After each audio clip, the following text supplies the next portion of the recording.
Hello,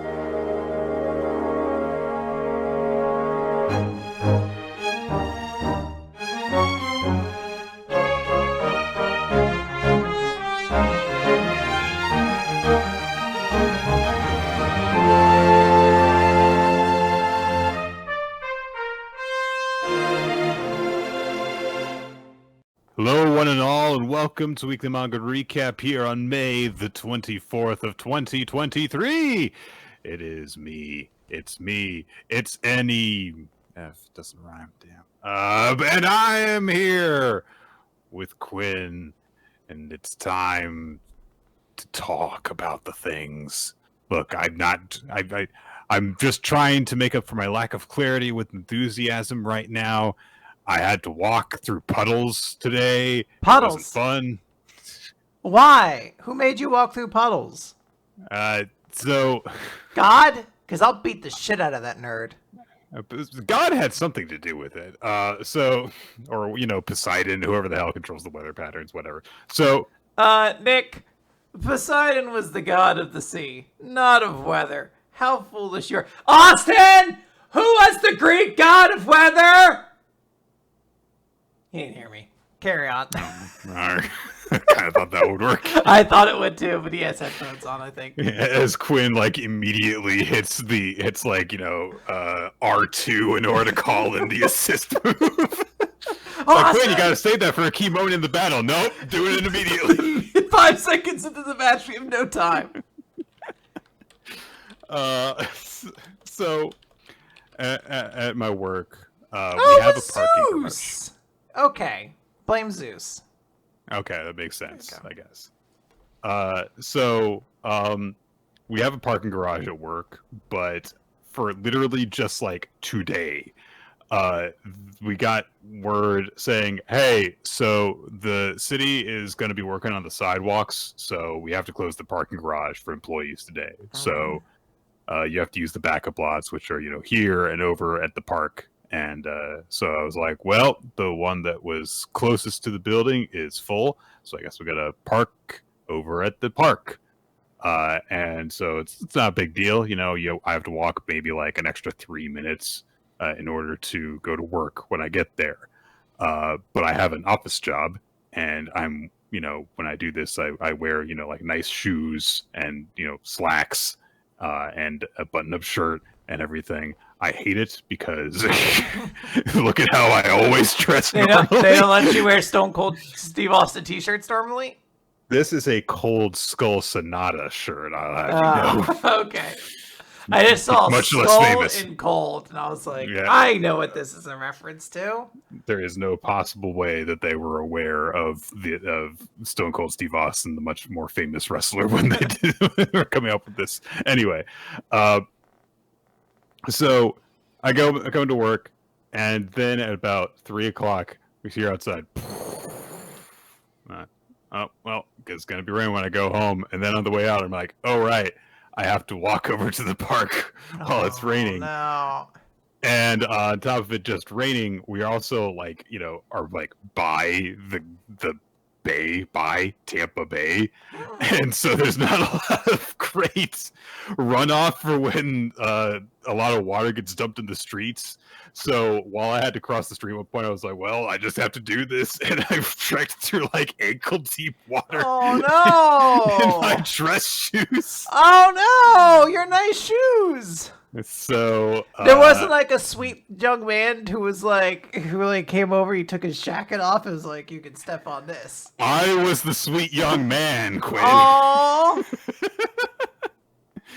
So I had to, I did that. I literally got to my car after doing that and stopped before I drove off to take off my shoes and dump out the water inside them. Was it like a Looney Tune cartoon where like you're like, this is way more water than I thought, and then like an anchor falls out and like some moss, you're like, ugh, Mondays, am I right? It did feel that way for a little bit.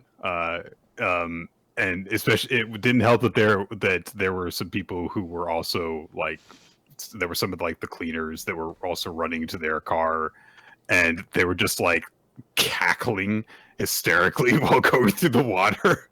They were having a good old time? Well, it was one of those things like, oh my god, I can't believe this is happening. Ah! You know, that kind of laughing. And I was just like, this sucks. Got to a point where like, you know, because there's a certain point where you're doing it where it's like, maybe if I just kind of like skip over here and I can get over the deep parts and stuff. And then it just gets to a point where it's like, oh no, I have just fully stepped into like 3 inches of water. There's no salvaging this. I'm just going to trek through it. And so, I mean, my day was fine, literally up until that point, and I was just like, well, this immediately has soured my mood for the entire day. You went home immediately to your calendar where you put a little sticker for how your day went, and like up until this point, you were like, there's a big Fappy sticker about to come in here, and then you stepped to the pole, you're like, frown, you sticker now. You slammed it in there, and you were like, fuck you, Wednesday. It sounded like you said Fappy sticker when you said that. Maybe it's a Fappy sticker, Nick. I'm not. Wait, you don't know my schedule, is what I'm saying. All right. I feel like we've recorded long enough that I do. Just kidding. Every day. Just kidding. Every day's a Fappy day for me. Oh, gee, wow. Good for you. You know, that's healthy, they say. Well, Penn and Teller said it. I don't know if that was true. I have to reevaluate a lot of the things they told me. If there's any source that you want to trust, it's Penn and Teller. It's stage magicians, Nick. Well, do we want to talk about manga then? I'm sorry your shoes got wet. Yeah. I guess we can do it. Now, Nick, I don't want to call you a hypocrite. You talked about how big of an issue it was. Your shoes got wet, and yet just there, I saw you drink water. So, really, is water your friend or your enemy, Nick? I think you're going to have to decide that. You got to pick a line. Yeah, because those are definitely equivalent things. Let me tell you something. When I was drinking, I was like, oh, the most important thing is I keep my mouth shut so that no water gets in this mouth of mine. That is most important. Let's talk about manga, Nick. We have so much to talk about. I'm looking at our list here. It looks like we have like 150. I think it's like 14, but still. It's closer to that latter one, certainly. Yeah, okay. I guess we'll do that. So it's My Hero Academia to start with. Chapter number 389, featuring a cover page with Toga and Uraraka. And look, they're trying to fight each other. So neither of them are in this chapter. I was going to say, so we're in for a cool Toga Uraraka chapter. No, we're not. It's like at this point that Horikoshi is just... He's clearly got to be aware of like how little he's done anything to focus on their fight. I assume we're going to get back to them. I'm not here to shit on the idea that we're not going to get back to them. In my mind, I guess he was like, I guess I would rather draw these cute girls fighting than the Todoroki family here. I guess you'd have to draw like, I don't know what we're calling them, like Meltdown Dobby or whatever the fuck. Like, I don't know, maybe he's just like, look, that's the animator's job when they get to it. I ain't drawing that bitch in color. That's a lot. I'm just putting fire all around him, so I have to have as few details as possible. Look at this explosion. Yeah. And an explosion's going off. The Todoroki family are still trying to keep him in check, but a big ass explosion has gone off. And people are reacting to this from a distance, you know, analyzing like, oh my god, the heat, the explosion, what's gonna happen? And all Dobby can think about is that everyone's watching me. I'm the center of everyone's attention. This is what it's like. If it was so simple, then why? Why not sooner? It's like, yeah. I mean, in fairness to you, Dobby, yes, you've had a fucked up life. Your upbringing was shit. Your dad was no good to you. And when you were at your lowest point, no one did the things that were necessary to help you. If you wanted people to pay attention to you, though, you did stay hidden for literally like 12 years after that. Just saying. That's the thing. Yeah, some of it's on you, Dobby. So, an evacuation decree is issued. Oh, look, there's Uraraka and Toga. There they are. They're right there. There, see, there's one panel of them fight. Oh, Nick, you know what? We were wrong. This is actually an Uraraka Toga, whatever chapter. Yeah. What's her name? Toga. Toga. There you go. I don't know why I wanted to call her Togata. Just add a little bit more. Yeah, there is a Togata in the series. So what? Look, Quinn, we're gonna have a conversation about some characters later on. Don't get ahead of it, okay? So we cut around a whole lot as, there's an evacuation going on. Tetsu, and Kendo are trying to help people evacuate. The little kids that were in that, exam that Bakugo and Todoroki took are watching the news broadcast on one of their tablets. And one of them just sees this huge bright light on the screen and goes, "Yeah!" Yeah, I know that the text box isn't like long enough to elongate or something like that, but I definitely feel like he definitely elongates it or something because the idea is yeah, it's like a little unnerving actually. In fairness, he is actually saying this in response to like their teacher being like, "It's all gonna be okay." It's like, "Yeah, we will be. I know we will." Okay. And the news broadcast has caught something, and so we kind of just like cut to one of the two news helicopters that we were established with before, and we cut around to a bunch of people reacting to the broadcast. We start, of course, with these kids, and then we move to Can't You See Kid and some of his friends, and Can't You See Kid is like folding his hands together in prayer. And then we cut to the Philippines, and there is a woman who is also praying. Now, Nick, don't you know who this is? I don't think anyone knows who this is. I checked. I went on the My Hero Academia wiki. I went on the Reddit. I checked on Twitter. I could not find anyone who could identify this woman other than I think she's just a woman in the Philippines.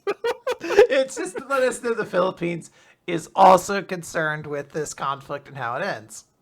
The world is watching. That has been established before. It's just really weird. This one woman gets this full page length focus shot of her, and there's no explanation that anyone has, as far as I've been able to find, as to who she is beyond just a random background character. She has to have some significance. There's no way he would just draw some random person in that kind of shot. And also in the Philippines. Like, it's a very specific thing. Because she's the only person. She's the only person praying. I think the other people we see in that shot are also, like, looking at a monitor, I guess. Maybe that's what they're saying is, like, all around the world.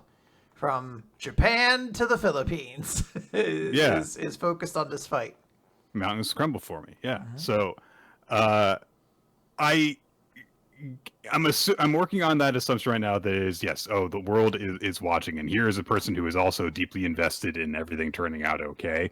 If it turns out, however, that it's like, oh, she's the long lost sister of Rey or some shit like that, then it's like, yeah, sure, fine. I won't be that surprised to suddenly have that dumped on us. But something's going on in terms of what people are actually reacting to, and the little kids from before are like, we're definitely gotta be fine. After all, we've got 5 wieners on our side. Now, for those of you who don't remember, and I'm sure all of you do, back when Bakugo and Todoroki did the whole thing where they had to win the hearts of the kids, one of them said, "Why have you got 5 wieners?" Because Todoroki has these things on his utility belts that are vaguely cylindrical and kind of maybe look a little bit like dicks. And so they called him 5 wieners. And that was their nickname for him. Do you remember this? It hasn't really come up at all since then. I read it as we've got 5 winners on my side. And I was like, I don't know who these 5 people are. I just know those 2 people here. 5 wieners is a very silly thing. I'm glad I didn't see it because otherwise I would have obsessed over it all week until you gave me the answer, which isn't that interesting. Because I don't even remember that detail about Todoroki's costume, particularly. No, it's not something that stands out about his costume. Honestly, his costume is possibly my least favorite of all of the kids in Class 1A. Yeah. It looks too much like just their regular I always just assume, so. it's the Class 1A uniform or whatever. He has made an ice jet around himself and Ida while Ida's running really fast, though. So that's pretty boss. That is legitimately very cool that it's like a jet plane showing up. Like, that's actually super cool. And that's the chapter. It was another short one this week. So, I mean, like, if you put this together with the one from last week, that would basically be about roughly the length of a normal chapter. But that's where we're at. Maybe Horikoshi needs a little bit of a break. I don't know exactly what is going on. I hope that he is okay and he's in good health. Yes. But short chapters the last couple of weeks. But honestly, for the build that we've been having, it's kind of an okay place to have them just be like quick snippets of the scene that's going on. Yeah. So, it's fine. I would agree. All right, Nick. Let's talk about Undead Unluck number 159, Entruster. I don't know why the first thing I think about when I hear Entruster is Paralyzer from Finger 11. Everyone's favorite band. Nick, you love Finger 11. What was that one song that they did? Was that Paralyzer? Yeah, I do like that song. Okay. So. Well, there you go. There's a reference right there. Just think of Entruster. I'm in something, and trust by you. Something. That's not the word, but okay. I'm not paralyzed, but I seem to be struck by you. That's the word. Entrust by you sounds better, though. I mean, if you say so. So, so last time, Fuko was like, hey, these insects, alien, whatevers, these creatures are drawn to emotions. I guess technically Nico figured it out, but Fuko grabbed Phil because she's like, oh, they're all going towards Phil because Phil has a lot of feelings. So she grabs Phil, heads off into the void of space. Everyone else left on a station. Phil's mom starts freaking out because she's like, wait, where's the queen? The queen's been here all along. She birthed everybody. It was here before. She notes that the queen is the one that ate, quote, that thing, which I guess... Oh, you talk! I mean, we find out literally in this chapter what it is, so... Yeah, I don't know. But she's like, no, we can't go moving around. We'll be killed. It's too strong. Fuko is just like... they're all after Phil, but it's okay. And Phil's, of course, just like, wait, I have feelings? And Fuko takes a Can you tell me what is love? Yeah, pretty much. Fuko has to explain, look, back in the other world, you had the negation ability on feel, and it negated your own feelings and senses. But the truth to all that is that the negation ability dwells in the soul. Even if you feel nothing, Pinocchio, you were a real boy all along, more or less. And she's like, it's just like the past you. The present you has a soul as well. You're full of so many emotions that God was so eager to negate it. You're human. And Phil's just like, I see. Mother will be pleased. And we start seeing this. All right, Phil, I know you're basically dying right now, but please stop being so creepy when you talk, please. We start seeing like this black dissipation. I guess these creatures have like a slight cloaking element, or at least the queen does, because it seems to appear out of nowhere. Yeah, she's a big thing. So. She's fucking enormous. It's right below them. Fuko's like, oh God, what's happening? Phil starts floating towards her, and she's like, holy shit, no, it's happening now. Phil's unfeel is activating for the first time, and as he like floats into the maw of this creature, he's like, don't worry, Mom, I've had feelings and a soul this whole time. They don't say it explicitly here. I wonder if they'll examine it later on, but I guess the tragedy in the previous loop was he was also attacked by these things and gained unfeel, so then they diverted to his mom instead. I'm not sure. I have no, because it's one of those things where I'm like, as I said, I think previously Tezuka sometimes runs into situations where he's like, I came with the power and then I forgot it's supposed to have a tragedy. Ooh, I mean, maybe possibly we'll learn about it later, but it's been established that like Galaxy came into effect in this loop earlier than the previous one. Like Galaxy wasn't a thing until I'm modern times. I'm assuming that there was some equivalent to these things. Sure. Maybe it was an aquatic lab or something. Sure. They did establish that it's like the base seemed to be for underwater originally. But yeah, they've kind of strongly implied that aliens would not have shown up in the previous loop Yes. because the galaxy didn't exist. So So sometimes I forget about that and how weird this series is. it's a very straight series. We go into a flashback of Phil's mom after she basically restored him. And she's just like, your name, can you remember? He's like, Phil, age 3. And we just see like the shot of like the two of the normal, and then it's divided. And then you see like this robotic rib cage and cables and everything. And then she's like, he doesn't even have arms to begin with, it looks like. yeah, so. she's like, oh, and the next shot's like, how are you linking with your arms? And he's just like, oh, I can't move them very well. But then that's where he starts learning the cat's cradle. And then he shows it to her. And she gives her a big smile. It's like, oh, the payoff. And she notes, Phil, you have always been such a kind child. And we cut to Phil in the present. Inside of the alien queen, there are a bunch of floating space astronauts, which Phil deduces, like, oh. There's a bunch of floating space suits, Quinn. Yes. There's no way to tell if they're occupied. Maybe they're like, we don't need this anymore. Chuck it out where that giant space crab is. Yeah. Let it eat them. For the 4Kids dub, these are empty spacesuits, of course. Yeah, they're fine. I can see their parachutes.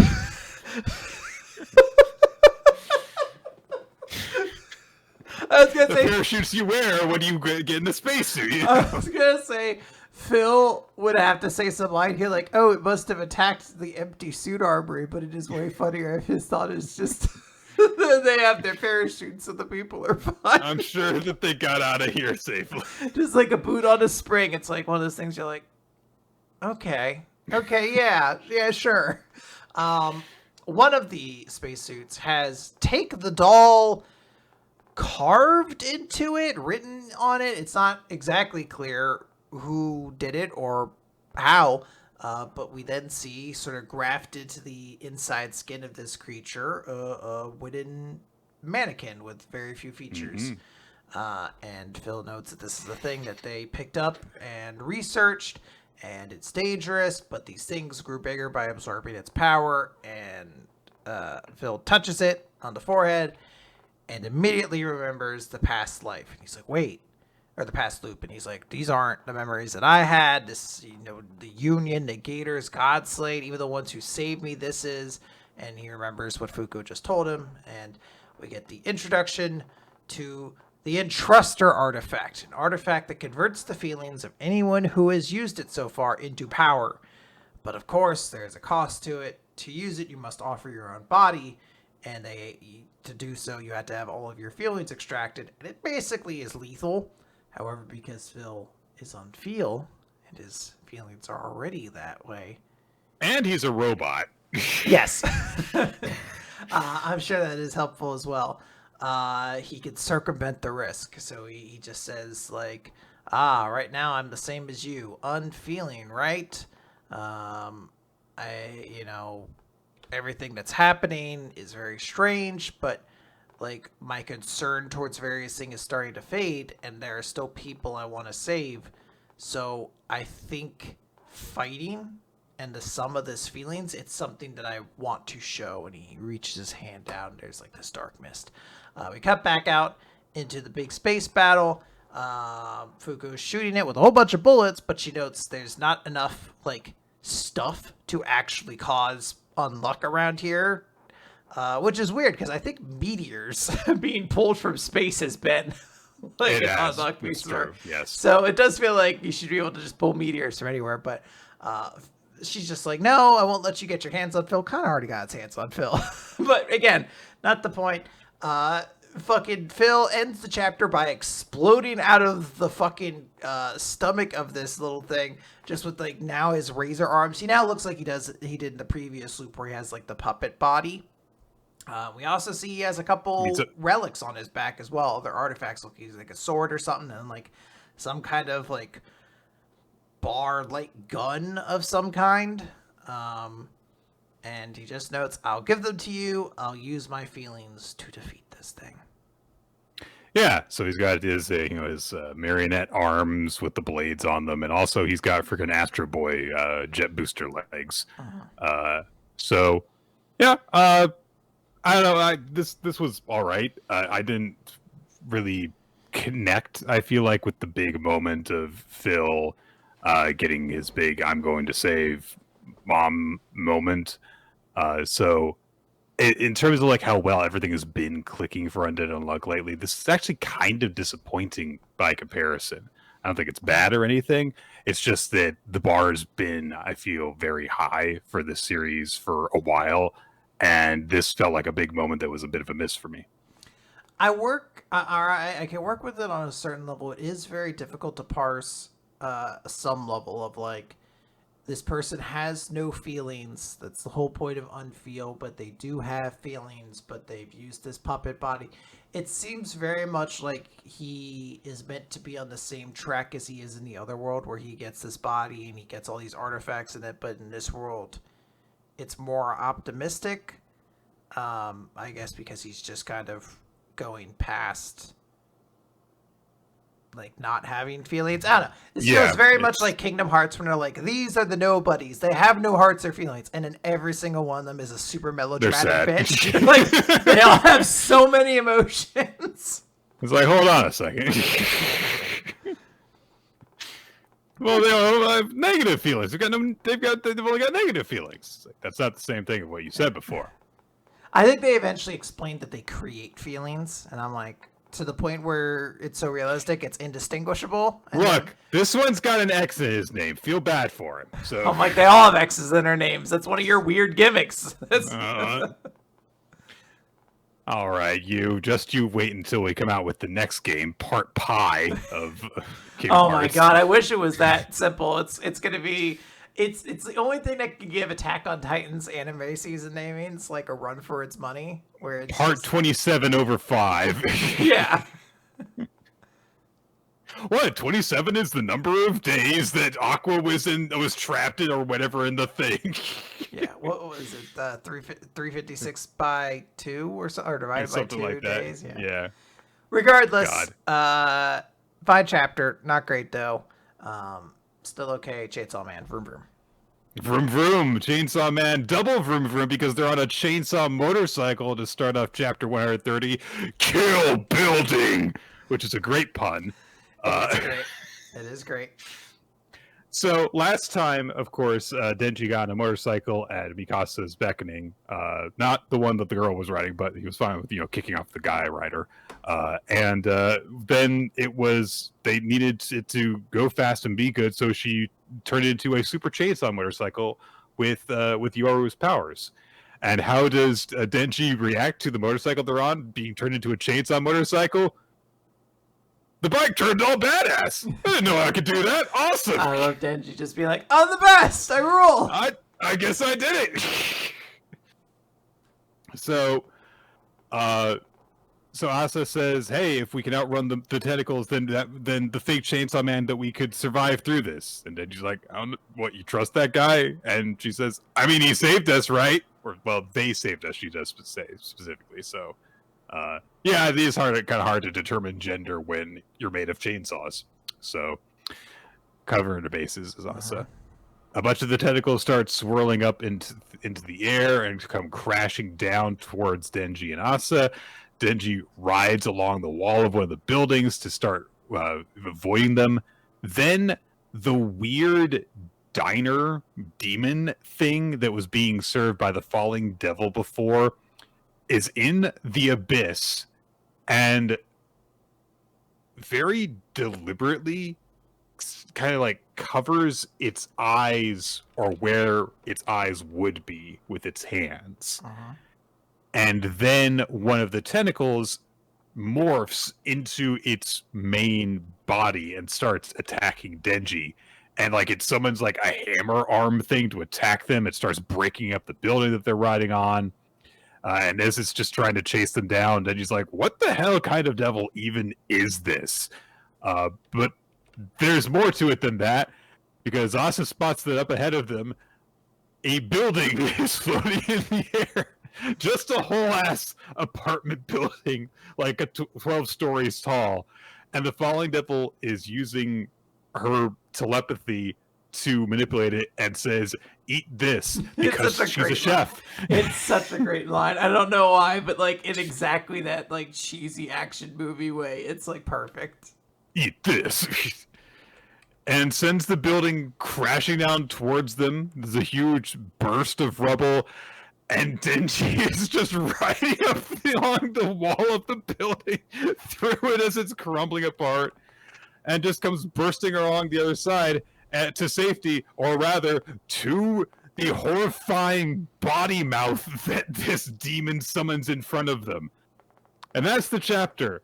It's a quick chapter because there's a lot of 2-page action spreads in it, and it's a wild ride. Yeah, it read very quickly. I was like, oh, it must have been a short week, and then realized, like, oh no, this is actually the usual length. It's just 3 dialogueless 2-page spreads in a row. I guess this is dialogue, but it's still very cool, very cinematic and silly. I love that Asa is essentially just closing her eyes this entire time. Just like, let's see what happens. I don't really want to watch this. But I can imagine this being filmed like a really cool movie. So I liked it a lot. Yeah, it was just a nice, really action-packed chapter with some silly stuff in it. So good. Oh. Speaking of good, Nick, let's talk. Speaking of good, let's talk about. Let's get on our phones because gotta read it here. Read this on our brow. Yeah, this is the way the manga was meant to be read. Hey, Nick, you got phones, don't you? It worked out so well when Blizzard said it. This is Eden Zero, Chapter 240, The Doctor's Deviant Disposition. Everyone loves alliteration, Nick. So. I mean, I do, yeah. Yeah, I do too, unironically. Yeah. This is a great chapter title. Last time it was revealed that Xenolith is inside Eggbot. Now, we will go and explain this further as it goes along. It's worth noting this is the real Xenolith, not the other Xenolith who's supposedly causing problems. I'm going to get to this. Yep. I'm going to get to this. Yep. The little girl with Eggbot is like, oh no, Eggbot's broken. And then like the Eggbot personality comes in. It's like, no, I'm not. I'm just letting this other person like use myself for a while. And then Xenolith's face comes in and he's like, there you have it, child. Yeah. The explanation is that a little girl's like, oh god, Eggbot is broken. Honestly, this little sequence of the girl not understanding what's going on, being upset because her robot egg friend is being controlled by a weird old man robot, and then Rebecca being like, it's okay, well, why don't we go off while the adults talk, is probably the best part of the chapter. I will argue, I think there's one slightly funnier moment. We'll get to it, though. Of course, we have Hero's old joke standby of a character faces directly towards the screen and makes a joke, while in the left half of the panel, a character reacts to it very over-the-toply. This time, it is Laguna, who's just like, so you are possessing little girl's friend? And Xenolith's like, no, I'm borrowing a body. And goes on to explain why they're borrowing a body. So, Xenolith heard that all the robots on Forrester went berserk at the same time and figured out that Mueller, the Imperial scientist, was the one who was behind it all. So Xenolith, in the form that we know him from, little robot with kind of like the circular head, goes to confront him. And they have like a bit of an exchange. Mueller thinks this is creating like a paradox. He's like some kind of weird math genius. He basically goes to explain like, you are an Imperial scientist. Did your emperor put you up to this? And Mueller's like, no, that lazy pleasure seeker could have never understand my goals. My goals are to bring an end to this empire, and soon it will be the Age of Void. And everyone's like, who is Void? And we get the introduction to this character we met before. Of course, we don't get his full name of like new Uber Overlord, whatever Void. Right. He is the king who will control the universe. He has infinite resources, wealth, power, etc., etc. He also has the 4 super android called the Demon King's Dark Stars and his android-based Oration 6 Galactica, of which he is trying to build like the last member of. And 4 and 6 together make 10, which is 1 and 0. This is a beautiful binary. Yeah, he goes on this whole tangent. I mean, like, I'm actually of two minds about that. Hey, which is 1-0 in binary, but it's. I kind of like that this guy who's got apparently a thing that we never really got the time for, which is like spouting off math equation stuff. I do like that he just finds some weird way to twist the number 10 into into this of like, oh, it represents 1 and 0, like the Eden 0 and the Eden's 1. Ooh, but it's like a group of 4 and a group of 6. Fuck off. Who cares? That adds up to 10. And if you don't count the Demon King himself. The ultimate point is that Mueller uses like an EMP, and he's like, I'm going to take your powers, and he does. He specifically takes Xenolith's powers, and as he does so, says, I think I'll take your name too. And then we cut to Xenolith's physical body crawling around Foresta, which is where they meet Eggpot. I assumed, because Xenolith showed up in Eggbot, that I think like 90% of people, Mueller had taken over Xenolith's body and his powers. Because that makes sense. Because people are saying Xenolith a lot, and they're like, that's the thing. For several chapters, it's been like Xenolith has been causing all these problems. He destroyed a planet. Xenolith did. That Xenolith, the one that we know? Yes, that Xenolith. But it turns out, no, that's not actually Xenolith. It's actually a completely different body that has just been calling itself Xenolith and stirring shit. And characters have to, they're like, so the real Xenolith's here, but fake Xenolith, they're over there. It's a long, elaborate thing. It's really not. It's just dumb. It's such a weird extra complication that is obnoxious. But they're just like, okay, this is a situation. Xenolith stole my body. There is something where Shura is just like, damn it, this old guy. Ooh, who hired this guy anyway? And this is the moment that was actually legitimately very funny to me, is it cuts inside the ship to Fabiano, who's like profusely sweating. And I did find that joke mildly amusing. I was like, we know so little about this guy. And he just sucks. He was like, he seemed really good at the interview. He just talked about how much he loved the number 10. Okay. Now we have to talk about something else that's a little dumb, because Laguna says, well, clearly we have to deal with Xenolith now. Emperor Shura, I believe this means we're going to work together, that we have a truce then, right? And Shura says, we've never been at war. You just started rebelling, as like a joke. But it really does go to express, why is there an oasis in this universe? What are they rebelling against if the Empire is good? The Empires are kind of good guys, and Shura is not a horrible monster. He just hangs around with all of his friends and goes on wacky adventures and has consensual relationships with his girlfriend and stuff. And yeah, that's why Laguna was a movie star, instead of like there being a huge underground movement. And that's why their cat boy is not a huge cat boy. He's a little cat boy. So why does Oasis exist? I don't understand. See, this is the issue with having a universe where only good or potentially good things happen. The conflicts that arise that cause people to have dramatic motivations don't exist for some of these people. And that can be okay if they have instead different things that have happened to them that instead are their big motivating factors. But because there are so many characters in Eden Zero, and because we have to move forward through this plot so quickly, instead it's just like, yeah, everything's fine, and all the villains are actually kind of cool guys. And that's just it. So what is the point of us being here if literally every character is going to just be like, yeah, my life's actually kind of good, and they don't even, unless they were on the Eden Zero when the memory dimension hopping thing went off, don't even remember all the more interesting stuff that happened to them.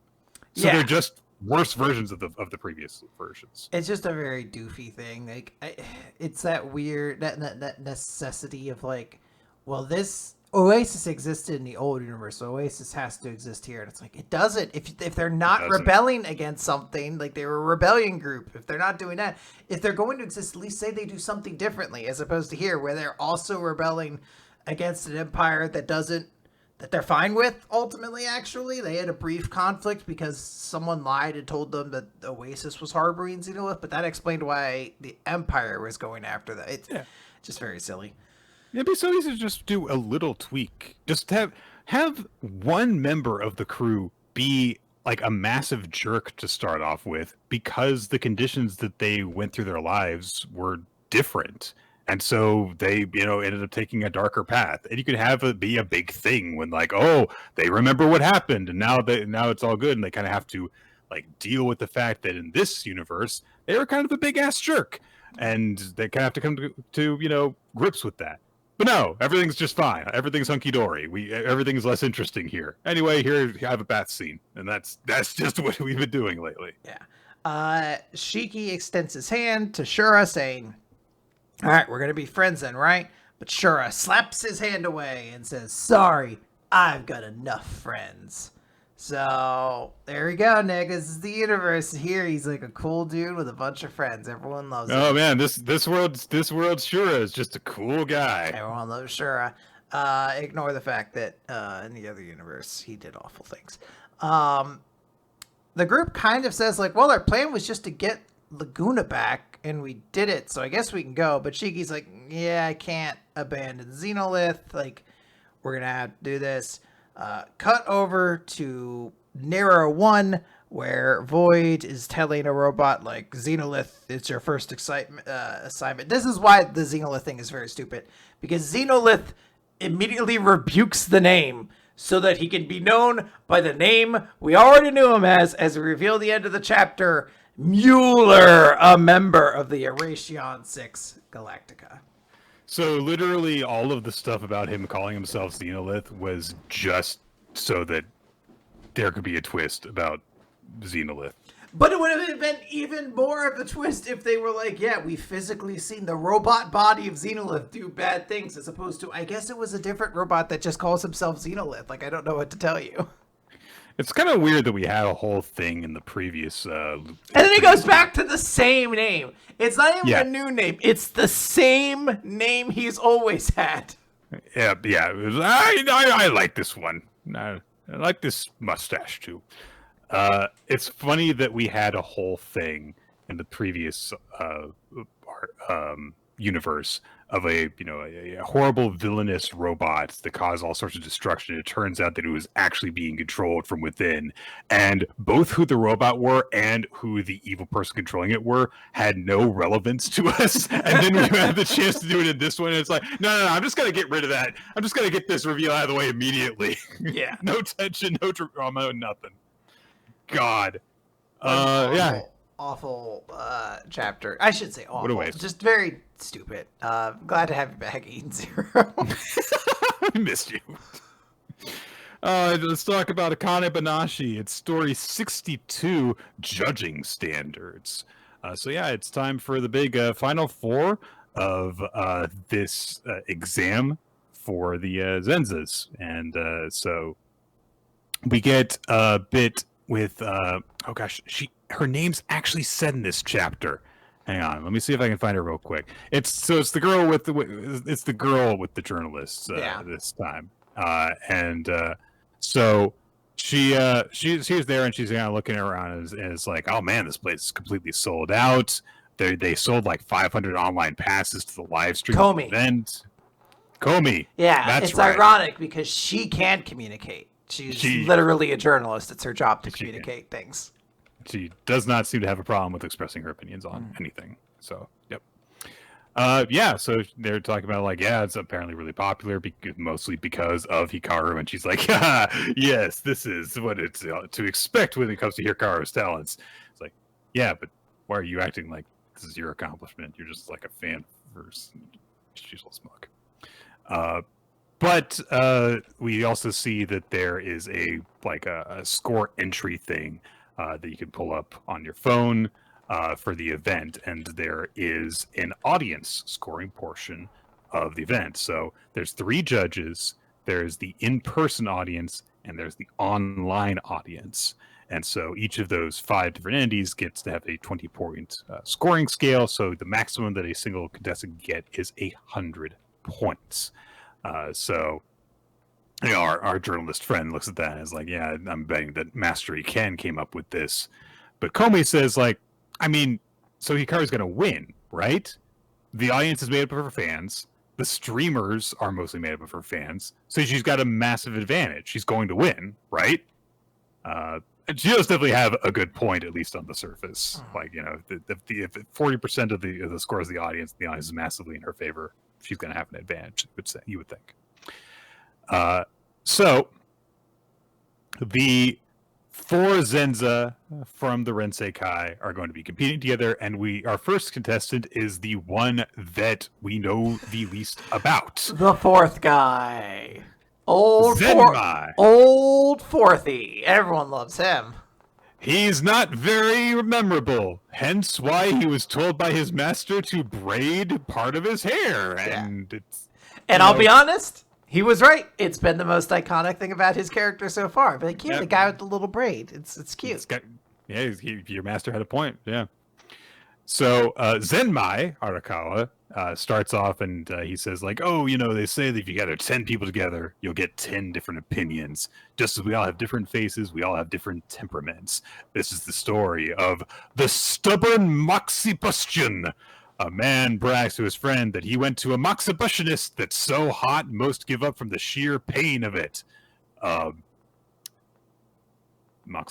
is a type of medical treatment thing. I don't really understand it, but anyway, so yeah. So he goes through it and he's doing this thing where, like, this guy's like, this is nothing. It's just a nice warm tingle. He starts making wacky faces because of how hot it is, and so he's looking around the audience and he's like, yes, I'm getting a good reaction from the audience, and we get the minimum necessary flashback from him to think about, like, oh man, it's been 4 years since we started, but Kaisei has always taken all the glory from me, and I've had to put up with being with all this discipline from Master Zensho, and now I've finally got my chance to shine. And these novices who haven't even been around for a year, they're not going to show me up. And so he's making wacky faces while he's going through his act. And then his act ends. We skip to the end. And the MC says, like, all right, now we're going to have his performance be judged. And an assistant kind of wheels out a monitor so that we can see the scoring happen. And he looks he looks so excited. Like, look at him. He's he's like big smile. He's got a little blush there. He's like, oh, it's going to be great. Yeah, so Zenmai's like, oh, it's going to be great. Komi, who is in the live audience, gives him an 18 out of 20. So yeah, it's pretty good.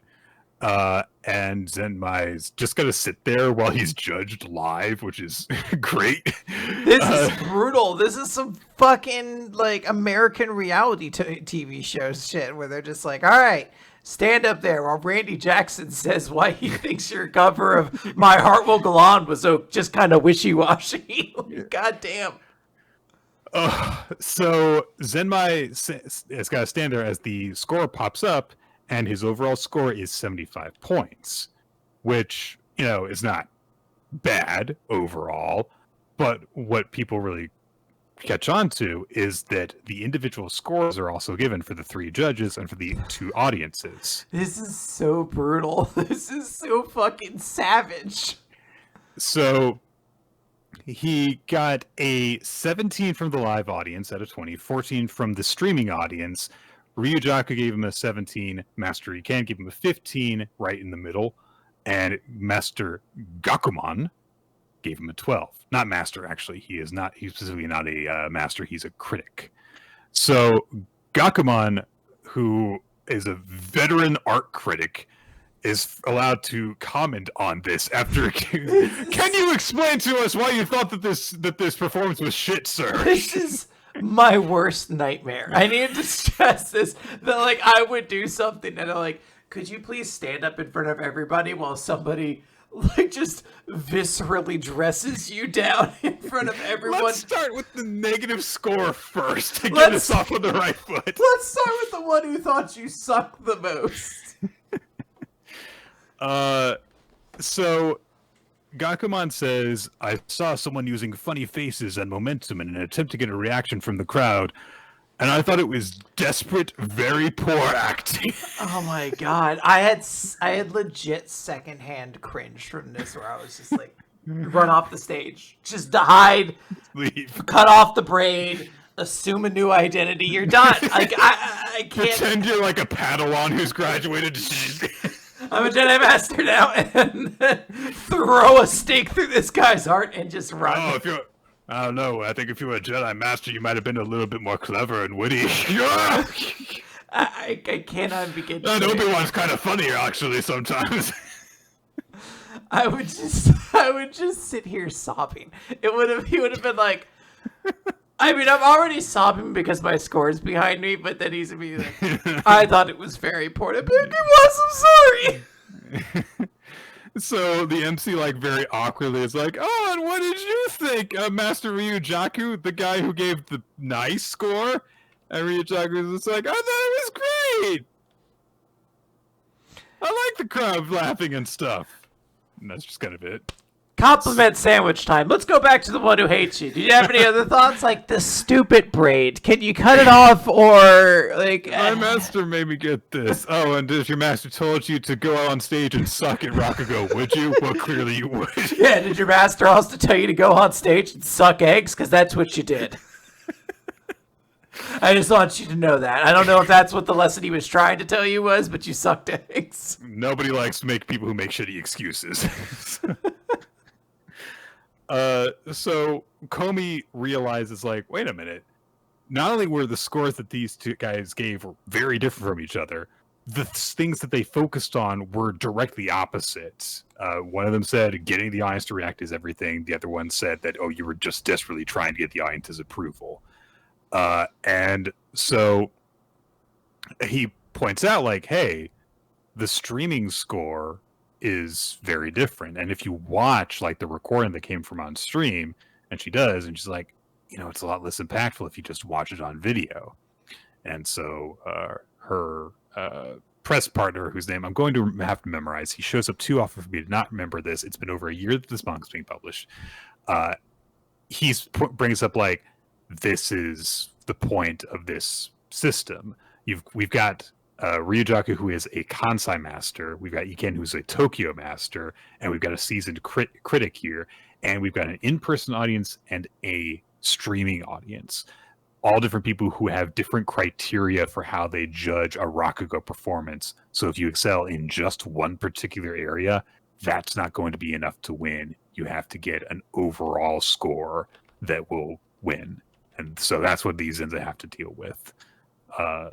And he's like, I really wonder now what's going to happen with the next performer, because this guy is the one who, like, ambushed us all, Kaichi Arakawa. And we cut into a bathroom where Kaichi is kind of hunched over a sink, and he's basically, like, repeating a mantra to himself, which is just, you know, like, honesty, dedication, emotion, gratitude, unending love for the customer. And he's got this kind of customer service smile on his face while he's doing it. Anyone who's worked in retail knows exactly this face and what this is all like. That moment you're in the bathroom, like, I don't want to rip their faces off. I actually like them. I would like to help them with their stupid questions and every stupid thing. All right, back out there. But you close the eyes so that they can't see that the smile's not reaching it. Yeah, Tyra Banks would see straight through it. She's like, you're not smizing. Tyra, I've got something to tell you. Yes? Smizing is just you tilting your head downward. It's not an actual thing. No, Nick. I watched several seasons of the show. She would be like, this is smiling. And this is smiling with your eyes. No. You moved your head so that we couldn't see that your expression didn't change. No, Nick. I believe it's very similar. It's and then this is smize. No, stop moving your face when you do it. You're hiding the fact that it doesn't change. No. It's too late. I've trademarked it. Yeah, go to Model Land. I made $1 million while you were opening your mouth to speak. Damn. I said smize like 7 times. I owe her so much money now. Okay, good chapter. I'm excited. This is the guy who I'm most excited to see perform. So, I mean, it's weird that I wasn't as excited for Scotty Goldman or whoever the last character was. I was trying to think who was the most jobber wrestler I could think of, and I was like, Colt Cabana did work for a while, and I don't think ever won a match. Oh man! All right, guys. Let's move on now to Blue Box. It's chapter 101 today 2, and it's chapter 101, and the date in the series is 1/1, January the 1st. And this is a Chinatsu focus chapter, a Chinatsu POV chapter. And unlike Taiki, who's constantly going like, God, I love Chinatsu. Chinatsu has a quiet internal monologue. So it's a very visual chapter.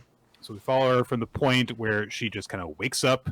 It's very cold and snowy outside. She looks outside, and she just kind of like has just kind of a quiet, a calm but kind of troubled look on her face. Picks up her phone, looks at it, looks at the message that Taiki had sent her. I'd like to talk to you about something.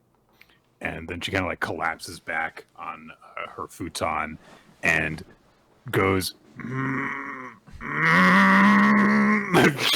having thoughts very loudly, basically.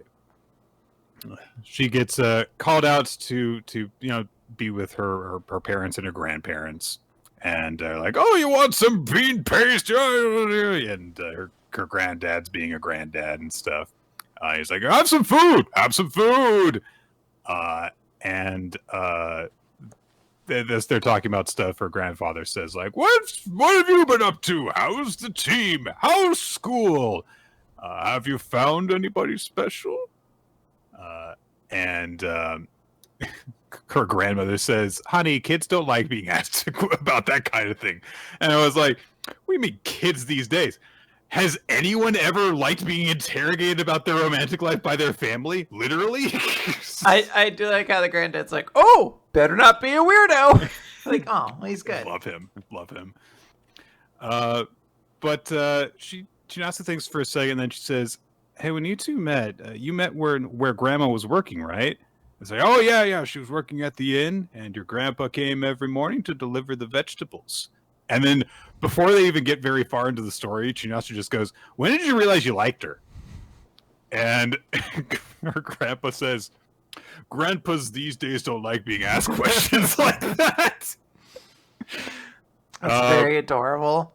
It's cute. It's a nice reversal of the situation. It is also worth noting that she takes a bite of mochi, and there's a little sound effect that goes, mochi. Mochi. It's so cute. Fucking cute.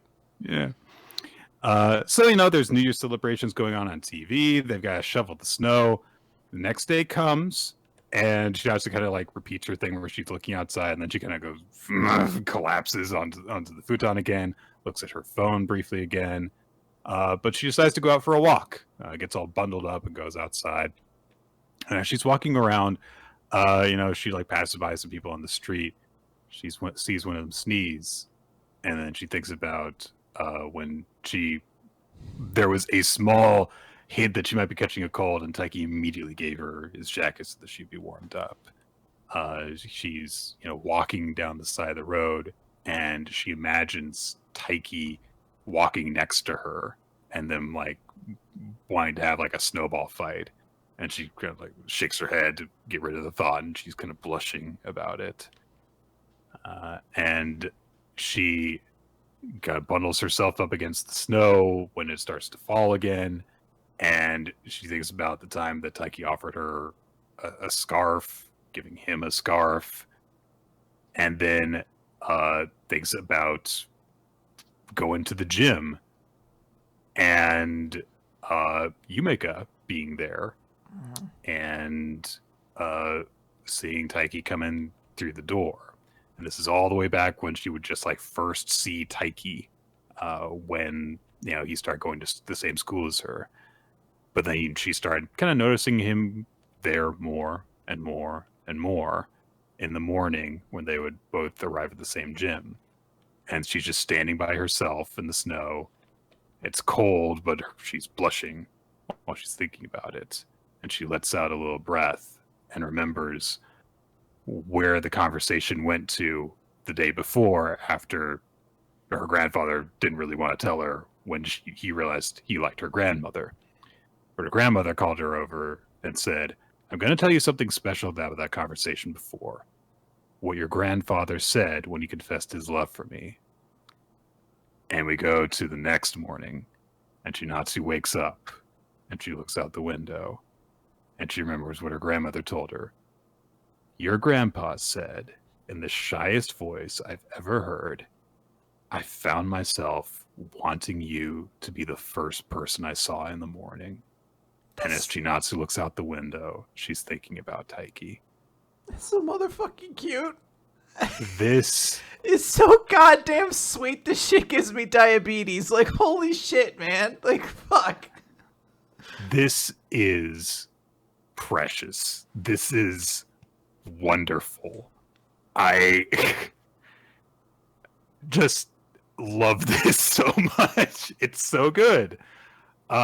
This chapter 100% convinced me. I think not only is Chinatsu has fallen for Taiki, she might have fallen for him harder than he's in love with her. Even though we literally just had a chapter immediately prior to this where Taiki talked about how much he loved her. Like, this is so pure and potent and true. Like, if you have this kind of feeling of wanting to be close to someone's that is absolutely love. Like, you just want to be with them desperately from the moment you wake up to the moment you go to bed. It's lovely. Just so fucking cute. It's just that sentiment. It all ties it together so perfectly. I love it. It's a chapter just about Chinatsu and living it, walking around this town, talking with her family, and just she can't help but imagine Taiki and think about Taiki and look at her phone, waiting for him to respond. And it's and the little ending is just so fucking adorable and sweet. Oh my god, it's so good. Yeah, no notes, perfect. Yeah. All right, Nick, an equally romantic and beautiful chapter, Cipher Academy. Yeah. I will say, maybe the least interesting chapter title in a while. This is this is a normal ass title. Cipher Academy, Chapter 24, Triple Code Alliance. Triple Code Alliance. It should be called Triple Code Alliances Don't Work Together Unless the Code is Necessary or some shit like that. That would be good. I do like the key weapons that are in this. It's like, hey, here's some notes, Kingdom Hearts, if you wanted to have stuff other than just swords that look like keys in your next one, a little bit different. Yeah. But so last time, the leading private of Class 1C, Invalides Yunaki Yuguisu, confronted Toshusai. Oh my god, is this going to be the part where the rival is in trouble? And she gives Toshusai an invitation to the peace conference with leaders and then just walks off and is gone. Mm-hmm. There was a breath of relief for me. There was a little bit of disappointment, but I was like, phew! Toshusai lives to be awesome another day. The code that she has been given is everyone is lying about one thing. And then there's a set of 3 details within 3 statements from persons B, C, and D. And I have to be honest, this is rated as a 3-star difficulty puzzle. There is no way that this is one of the moderately difficult puzzles in this series. I looked at it and I was like, so it's the opposite of the obvious answer, right? That was just it. So, did you figure out that everybody is lying about one thing is even part of it, though? Yes, because if you just match everything up, that's too easy an answer. I didn't even clock that it was from B, C, and D. So the first clue where everyone is like, one thing is a little bit more moderate then. Yeah, but I knew the answer, so so I don't think it was that hard. Great. A lot of these have just been like, okay, sure, I believe you. I'm very impressed that you're so much smarter than me, Nick. Harumph. So I'm not going to contradict you, by the way. Do you think So. Jessica Fletcher used to do that after she'd like get stumped on a hard mission? She'd go, "Oh, rump," and they'd be like, "Mrs. Fletcher, this man had a family," and she's like, "I don't understand how you could kill somebody in a locked room if they were on the other side." Oh, rump. I'm not even sure how you got me as the killer if you didn't like figure out the clues and stuff. So I don't know. I'm just lucky, I guess. I pointed at somebody. You just kind of had like a killer's look in your eyes. And fortunately, around here for the police, that's enough. Yeah. They just, like, oh, well, if you think so, okay. Oh, and I saw you do it. Right about that part. The detective's like, you didn't want to bring that up earlier. No, kind of wanted to solve the mystery. And then I decided, nah, this is too hard. I'm bored. This mystery stuff. It's like me every time I play an Ace Attorney game. Like, I'm going to solve this mystery. And like, part of the way through, I'm like, I don't know how you did it. What's the fucking answer? Yeah, just going to walk through. It's fine. So, Toshisai looks at the invitations like, so this is clearly a trap, and looks at Shutan, the bandage student girl, and who says, well, this aligns with your goal, doesn't it? You don't want Iroha Hazaka to end up like Shutan, do you? And it's like, how did you end up like that? Because you've been like that since the beginning of the series. Why do you have all those injuries? Someone continuously every night beats her up. She's like, oh man, I goes to bed. Oh man, I can't wait to feel better tomorrow. Wakes up again. Oh, it happened again. Jackie Chan sneaking at her window. See you tonight, bitch. Oh, Jackie Chan, you're way different than everyone thinks you are. It's so weird. I only have fond memories from you and your movies and your TV show. He's like, yeah, but I like to beat up kids at night sometimes.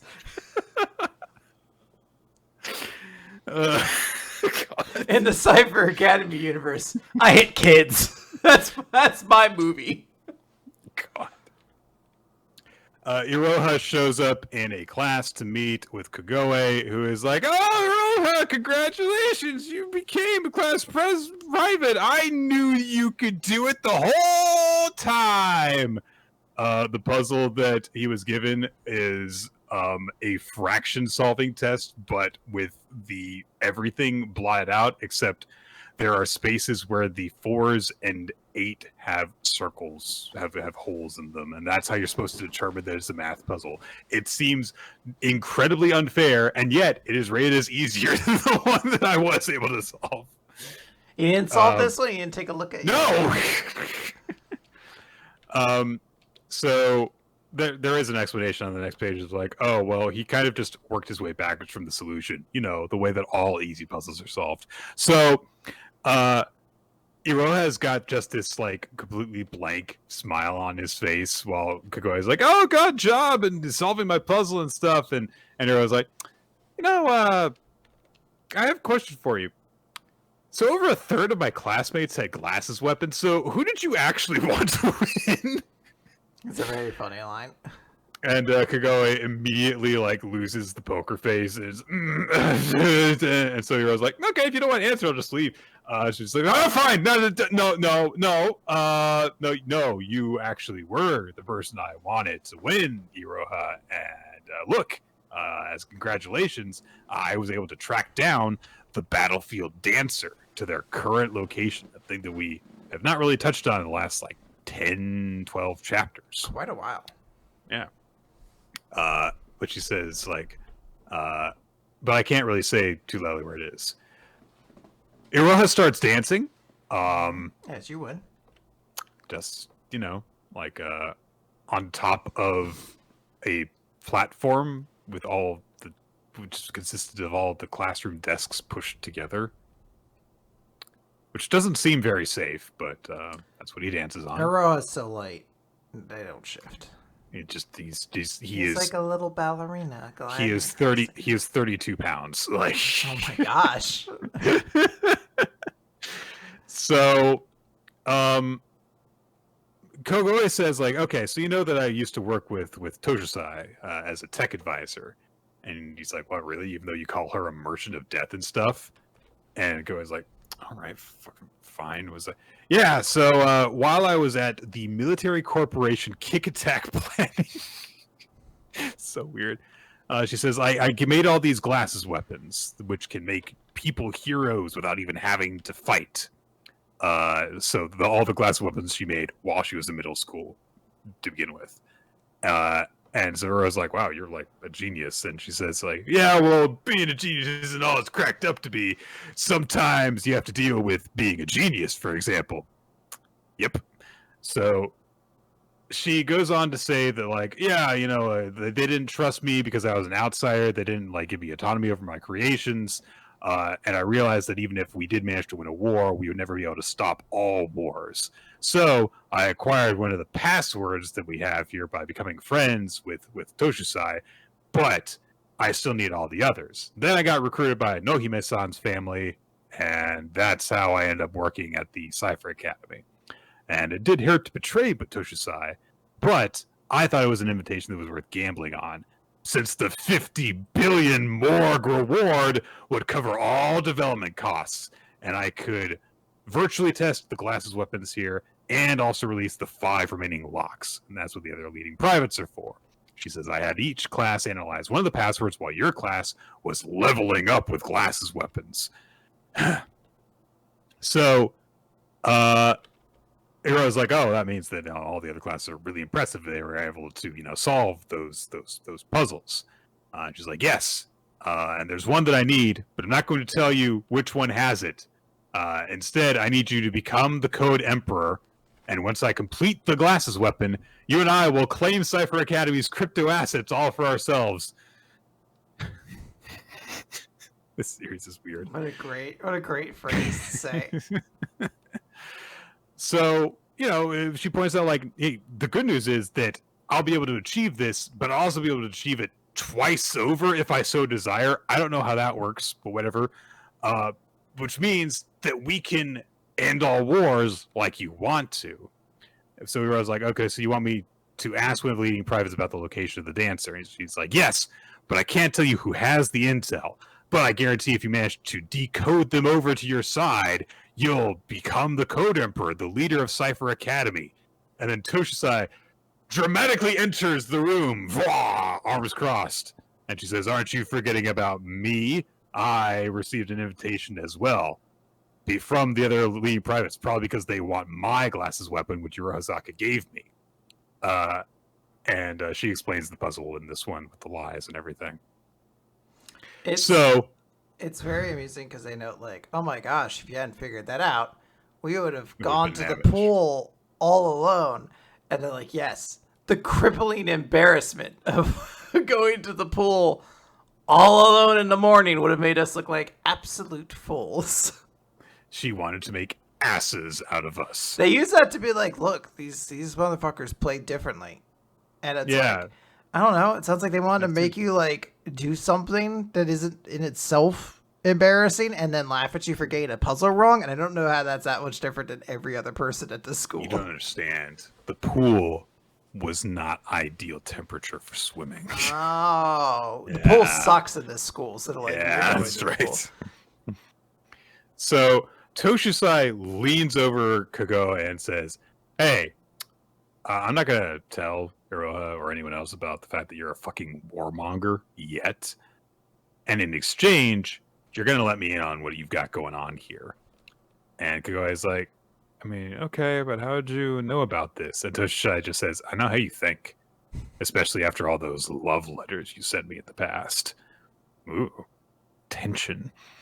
So, but she also says, like, in a very, like, nice little moment, like, I don't care about myself, but if you disappoint Iroha, I will drop every non-nuclear weapon I have on your head. Fine. I feel the same way, Nick. There's people, if anyone ever bothers you, I want to drop that line on them. Yeah. How many non-nuclear weapons do you have? Do hammers count? I need to keep one hammer. Okay, I need to keep one hammer for Scotia's food, but that's like 2 other hammers. So I at least have 2 other hammers. All right. I guess there's actually context there you need. The number of hammers you have. Well, I don't feed my dog hammers. Just want to make very clear. I use a hammer to make her food because she has to take a pill, but it's too big for her to take. So smash the hammer out. We call it a hammer meal here, and I don't feed my dog hammers. It's what I really want to be clear and like upfront about. Good God. Okay, so Iro is just like, really excited about this. Like, oh wow, the three of us are gonna team up. So, Toshisai-san, do you mind if we do that thing that you always do? And Toshisai's like, it's not something that just anyone can do. But if you insist, and Gogo's like, no, not that, no. And then the next page is a full page spread of the three of them doing a Toshisai group pose, and Iroha's there like, yeah! And Kagome is like, I don't like doing What am I this. supposed to do? It's so embarrassing. It's so fucking elegant and cool. What a great, end of a chapter. And we immediately just, are just told straight up, yeah, Iroha's really happy about this. Toshisai's like, yeah, I am not going to let anything suspicious happen here. And Kagome is just like, this is going to make it really hard when I inevitably betray them both. Making no illusions about it to herself in her internal monologue. Yeah, a weird little chapter of Cipher Academy, but so many of them are. So yeah. So I really was like, how can I do the finger pose? You just can't. Her fingers are magical. Yeah. Well, they're also an inch longer than a finger would normally be. Anyways. They're very long fingers, yes. Okay, guys. It's chapter 3 of Do Retry. Next, qualifications. More like do retry to get a nap in during this recap. All right. So I've been abandoned. So our boy has decided that he'll box for the Yakuza and stuff. I was gonna say that can't be very comfortable leading that like that onto the chair. So all right, well, if you're gonna represent our gang, you gotta get cleaned up a little bit. And then he's like, it's been 3 days since I came here, so when can I start making money boxing? And I'm like, do you remember the place I brought you when we first met? Yeah, that's the Ento Fighting Association. It's a secret boxing tournament run by the GHQ in Japan's wealthiest, the biggest stage you could ever dream of. We primarily fight over there in order to make money. He's like, well, then I need to go there. He's like, no, too hasty. First, you need to be a member of the organization. Not just anyone can stand in the ring. You can't be put into any matches unless you have a membership card, which has been issued by the organization. That's the rules. So he's like, oh, it's going to take even longer for me to go there. And the scarred asshole who beat him up last chapter picks him up and goes, you could be a member right now. And so he immediately takes him off. He's like, okay, so in order to get you a membership card, there's a limited number of memberships given out at any one time. Only 120 people can be members, and there's 120 members right now. And they don't issue new ones, so you gotta steal one yourself. And he kicks open a door, and there is another Yakuza group, the Kirara group, that is all just standing around smoking.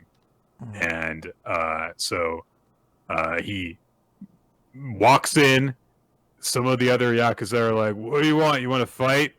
And Kuroiwa, the scarred asshole Yakuza guy, just steps right up and literally just puts his head against one of the guy's guns and is like, give me your membership card and then I'll call it even for that shit that you were doing before and stuff.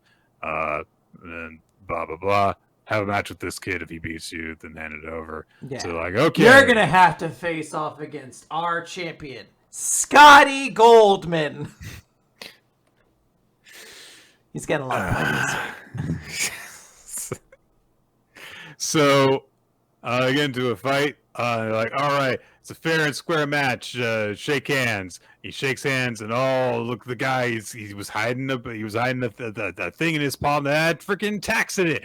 Oh, that bastard! And he's like, oh yeah, it's totally fair during the match. But not beforehand. And he goes and complains to Kuroiwa, who slaps him across the face like a good boy does. And it's like, the fight starts even before the match begins. Never trust your opponent or you'll be preyed upon. Then he starts getting You can just cheat in this league. You just can. So he starts getting punched, and they were like, "Oh, we put an iron plate in his glove." Ooh! And they start punching the kid, and they're like, "Yeah, this is how we fight. We bend the rules, no get caught, and that's how we make our money." And Kuroda is like, "Yeah, each member has their own means of winning. Sometimes cheating is a method. Sometimes cheating, and sometimes just punching the other guy. And so sometimes you can't just play straight and narrow and win. You've got to find your own way of winning." So he puts on the boxing gloves for once, and he's like, "All right, I can't stand it. I'm going to take you head on." And he like turtles up, and he starts approaching. He starts punching the guy, and it doesn't matter how much the guy tries to punch him. He just kind of like guards and blocks and just keeps on pushing forward while grinning insanely. And eventually the guy's like, "Why is this guy not scared? Ah, it's like, why do I feel so powerless?" And he imagines it as if he's like beating up a skeleton, and then the skeleton keeps getting up and attacking him, which would be a neat visual if it got any focus. But it's really crammed into the space that it appears. And then he just gets intimidated, leaves an opening, gets punched in the face, knocked over. "I got my membership card. Da-da-da-da-da-da." And he's like, "Now I can make boxing money. Yeah." And Kuroda's like, "Yeah, don't tell me that guy beating him gave you confidence, because he was a wimp." And we see that the guy's gonna just get shot. They're gonna kill Scotty Goldman, Nick? Yep. Scotty Goldman is dead. And he's done. And they're like, "Yeah, let's celebrate with some white rice." And that's the end of the chapter. Damn. R.I.P. Scotty Goldman. Yeah. Can't go with the episode that. Nick, it's with 3 chapters that do Retry. Oh man, that guy got shot in the head. That gives a new meaning to the phrase "boom boom cabana." Damn, there you go. It's chapter 3. We've now read 3 chapters of the series. We have to decide if we're gonna keep it in the recap or not. I don't think it's a huge shock for me to say I don't think so. I just have not gotten attached to this series at all. I wish, it's weird. It feels like it should be really interesting to me. But I guess there's still just, I don't know, a randomness to it that Bone Collection also had, where things will just kind of abruptly happen. And he said there's cool ideas that don't get dwelled upon enough. The idea he's a skeleton rising from the dead over and over again should have been something that gotten a lot more play. The art's great, I will say that. The art's, I think, a lot better than Bone Collection. But yeah, I'm just not feeling anything with this series. I'm sorry. Yeah, I feel as if this series has gotten just kind of less interesting chapter by chapter since the first one. I don't think that it's bad. I just think that it is kind of just there, and it feels as though it's it's a boxing series that has a gimmick to it to set it apart, but it feels like we're not really effectively showcasing that, despite the fact that there was definitely an attempt to do so in this one. I like the idea on paper of, this is not just a boxing organization. This is an underground boxing organization. You can't count on things being as straightforward as they would be in a more above board type of place. You're going to have to deal with cheating. You're going to have to deal with people trying to sabotage you before a match. That's, an interesting pitch that could lead to some interesting things happening. But it's just that this was not gripping for whatever reason. We've had 3 different chapters with 3 different fist fights, and the most intense, interesting one was just in the first one, and it's just kind of been diminishing returns since then. And none of the characters are all that interesting either. So there's that too. Maybe this will get better, but we won't be covering it for a little while. Yeah, sorry guys. I wish the best for it. Now, of course, we will be discussing one more chapter beyond this for everyone's new favorite hit series, New Exorcist. Yeah, it's chapter 2 of New Ways Exorcist. I'm gonna leave a big pause there. New Exorcist. I got it, Nick. I knew things were bad from this color spread. Because or the color page, because previously I recognized, like, okay, you're going with like hot girl,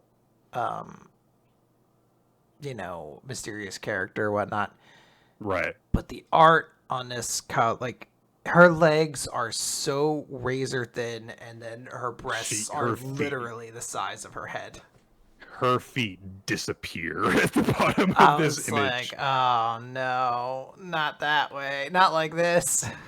Yeah, you can't be doing that, guys. People like girls' legs. You gotta not. You can't just go like, she's got boobs. No one will pay attention. It does. Like, it does. People look at the whole thing. It does feel like this is someone who lost interest in this character the further down on her they got. They're like, I hit the waist. I just don't have whatever. Shush, and done. I like the way that her top kind of has a trail to it. It looks that's kind of a nice thing. But anyway, we're not going to see her in that. This is a compliment sandwich, Nick. We don't need to. We can just be mean. Or nice. I prefer if we were nice. Yajima has had his first encounter with Nue. He got his Soul Reaper powers and stuff last chapter. And the whole classroom blew up when that demon thing attacked. And he goes back to class the next day, and he's like, everything's fucking back to normal. What the hell happened? And he looks at what the bully who, got his arm blown off by the spirit, and is like, wait, what? His arm's back. What the hell happened after I beat that spirit? He goes out in the hall because he's been told by the bully to go for stuff for him again. And he runs into Nue, who is in disguise as a student. I think that she is. Her skirt might be shorter than all the other girls. It's hard to tell. So she's like, oh, yeah, hey, yeah, this isn't actually my full appearance. This is a clone that can walk around the campus while you're in school. So I'm actually able to do this thanks to you, so thanks. And so he's like, hey, so the classroom's fixed, the students are healed, and no one can remember what happened. And she says, that actually wasn't me.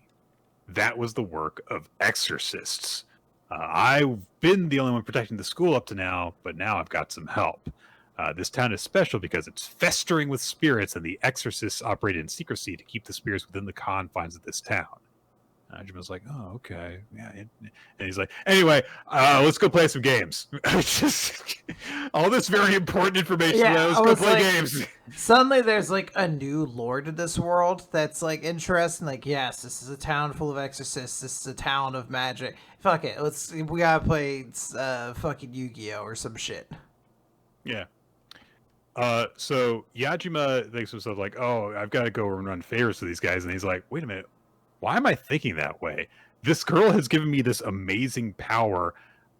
Why am I still focused on that kind of stuff? I should make a stand. That's what she would want me to do, right? Meanwhile, Nue has just grabbed his arm and is like, let's go play games. So, of course, people see Yajima getting, dragged around by this tall, beautiful girl. So that happens. People, they go and play card games in a world, and there's just a great, experienced player asshole moment where Yajima's just learning the rules of the game, and he's like, oh, okay, so your side went to 0, which means that I lose. Like, yeah, that's right. Okay, I get it. Oh, well, I've got no more cards to draw, so this time I lose. Yeah, okay, now I can actually take you on seriously. Greedy at the last games. Yajima does bring up I'm surprised that you know all this modern pop culture stuff, and she says, yeah, I just like the entertainment that humans invent. And Yajima says, well, I get why you want to protect people then, because you want to preserve all that. But she says, that's true, but also I like humans, and I'm grateful to you because yesterday the tool that was meant for gathering spirits broke. And I believe there's going to be an even greater surge in spirit activity at the school. So I need you, whenever spirits show up, to defeat them, although it is dangerous to suddenly use the power repeatedly. So we'll try not to use your spare power today, and instead just like have a good school life today. Anyway, let's go to your classroom. And Yajima's like, wait, you're gonna come to my class? She's like, yeah. Even if they find out, it should be okay. But for right now, we'll tell them I'm your older sister who's not related by blood. It's a very specific thing. Why do you not need to be related by blood? Why can't I just say that you're my older sister? Because when they show up, everyone goes, who was that hot girl you were with this morning, Yajima? And Yajima's like, it's my sister who's not related by blood. It's such a weird thing. Like, it's like he knows that he's like, I need to be attracted to you in the story I tell my friends. Like, that's the only reason why you'd add that little bit in there, unless they're just like, no, they don't look enough alike or something like that, or like, oh, her name's not gonna be that, but like, or she could just make up any name. You're using magic mind altering Exorcist powers, aren't you? Yep. So they're immediately like, what is so hot that you've got a cool older sister who's not related by blood? All right. We're just going with that. Yep. Everyone in the school is like, I love incest. Just immediately.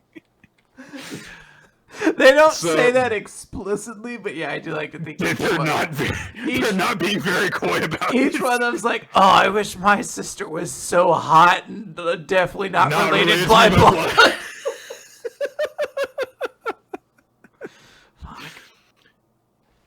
So the asshole bully guy is me like, you should introduce me to your hot sister who's not related by blood. And Yajima's like, I can't. I'm just her disciple. And you're like, wait, what the fuck are you saying? And immediately Nue shows up and she's like, you forgot something, Gakuro. I had to bring it to you. The card expansion pack, Patriot Nemesis, which is a great name for a trading card game expansion pack.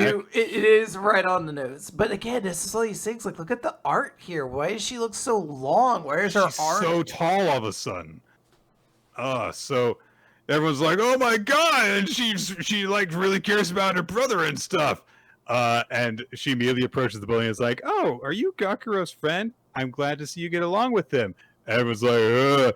And Yajima looks and realizes like, oh man, the bully guy, his heartbeats got louder. Oh, I mean, he got really turned on by my not sister who's not related by blood. He's like, she's not related by blood. Thump, thump, thump, thump. Oh, that was the only detail I needed.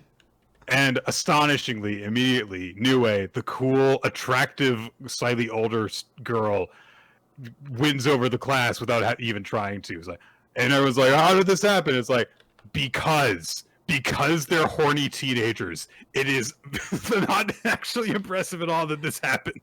It's weird because, like, we see shots of other girls in this classroom, but, like, none of their reactions. She's like won over the classroom exclusively through the boys. Like, I'd like to think like one of the girls is just like, why do you keep saying she's not related by blood? Why is that a thing you're saying? And like look, that's not special. All of us are older sisters who aren't related to our brothers by blood. Oh no, this is the horny class. This is the Exorcists. That's why there's a washing machine in the corner of the class. Oh no! Real brother who I'm not related to by blood. I'm stuck. So Yajima's like, oh, this is great. Everyone's thinking about how hot my not sister is. That none of them are going to attract spirits with their bad vibes and juju. Because horniness is not a bad vibe. It's a good energy that we're putting out. Rampant horny. All these guys who are fantasizing over my not related by blood sister are really bringing up the energy in this room. Let me tell you something, guys. The best way to make sure that your house is not beset upon by evil spirits, misogyny, and objectification of the opposite sex. The teacher shows up. He's very obviously possessed by a spirit from the word go. He sees Nue in there, and Nue starts to try and explain herself, and actually does so kind of politely, and by saying, "Oh, I'm sorry, I was just," and the teacher's like, "I asked who you are. What are you?" So he's fine. And everyone's like, "No, Teacher, it's okay. She's not related to him by blood.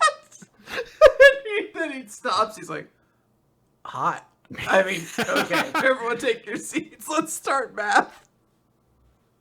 So, he lunges for her. I believe the implication is that he realizes that Nue's, not a human because he's possessed. Yajima intercepts him, gets in the way, and tries to hold him back.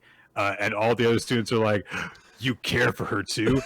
The explanation they gave you was that they're brother and sister. Yes, he cares for her. It's so funny. Zeno, who was like everyone's favorite character last week, is like, "You really care for your sister too, huh?" But like, "Yeah, bitch, she's my sister, albeit not related by blood." No, it's so hot. Let me help you, buddy. He does. He fucking runs up and starts sumo grabbing this guy. Literally, the entire class is like, "Yeah, push him away from Hajima's hot older sister, who's not related by blood." Yeah. And they get so carried away with it, they push him through the window. They're like, "All right, King, on 3. 1, 2, 3. Not related to by blood." And then they heave him to his death.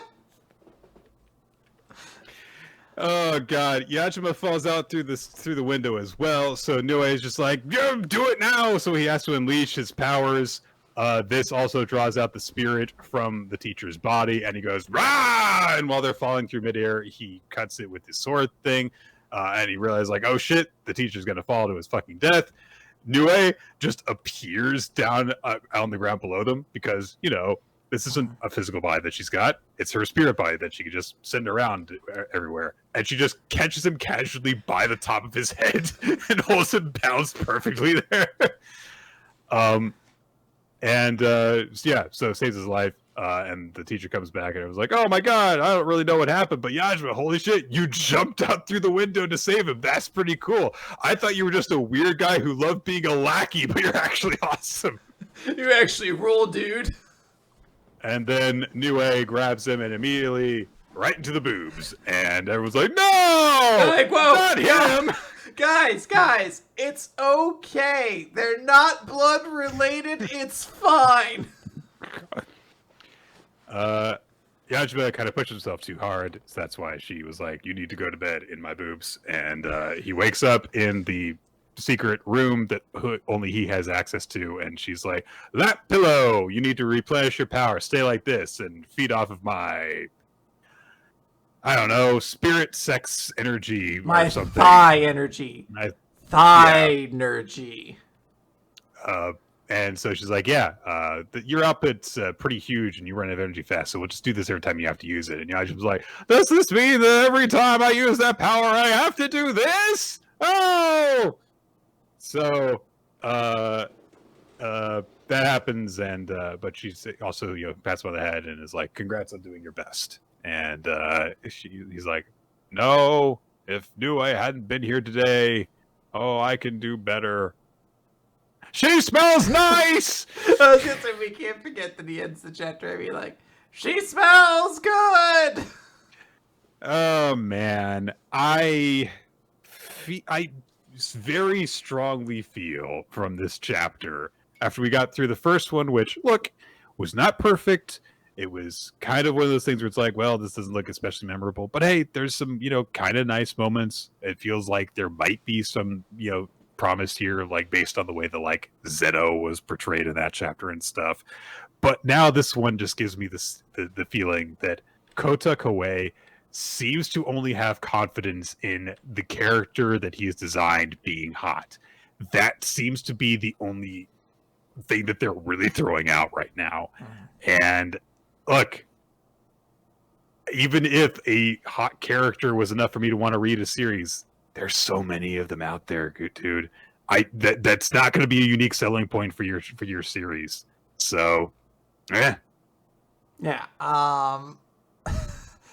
I feel bad because last week I was kind of like cautiously optimistic on this series. I didn't think it had like much of a chance. Exorcism is a tough field, but I was like, there's maybe a little something in here. This chapter, I felt none of that. It felt so much more rote. The art is really bad, especially Nue, who is like, what you're kind of vocally centerpiecing everything in here around. Like, her proportions just keep changing so frequently and Yeah. look actually good. So I think that's a real detriment in the series where you're kind of heavily weighing this on like, look at this waifu ghost girl we have. We just joked about it, but yeah, it's just a very silly chapter. It's not like aggressively horny. It's like, you know, you see like her like butt a bunch or something like that, but it's just like dumb. Like I don't know. It's just a very goofy, dumb chapter that really didn't leave a strong impression. I mean, it made for a bunch of funny jokes, but yeah. This chapter, this episode is now definitely called not related by blood or whatever, but okay, guys. Speaking of sex appeal, I guess.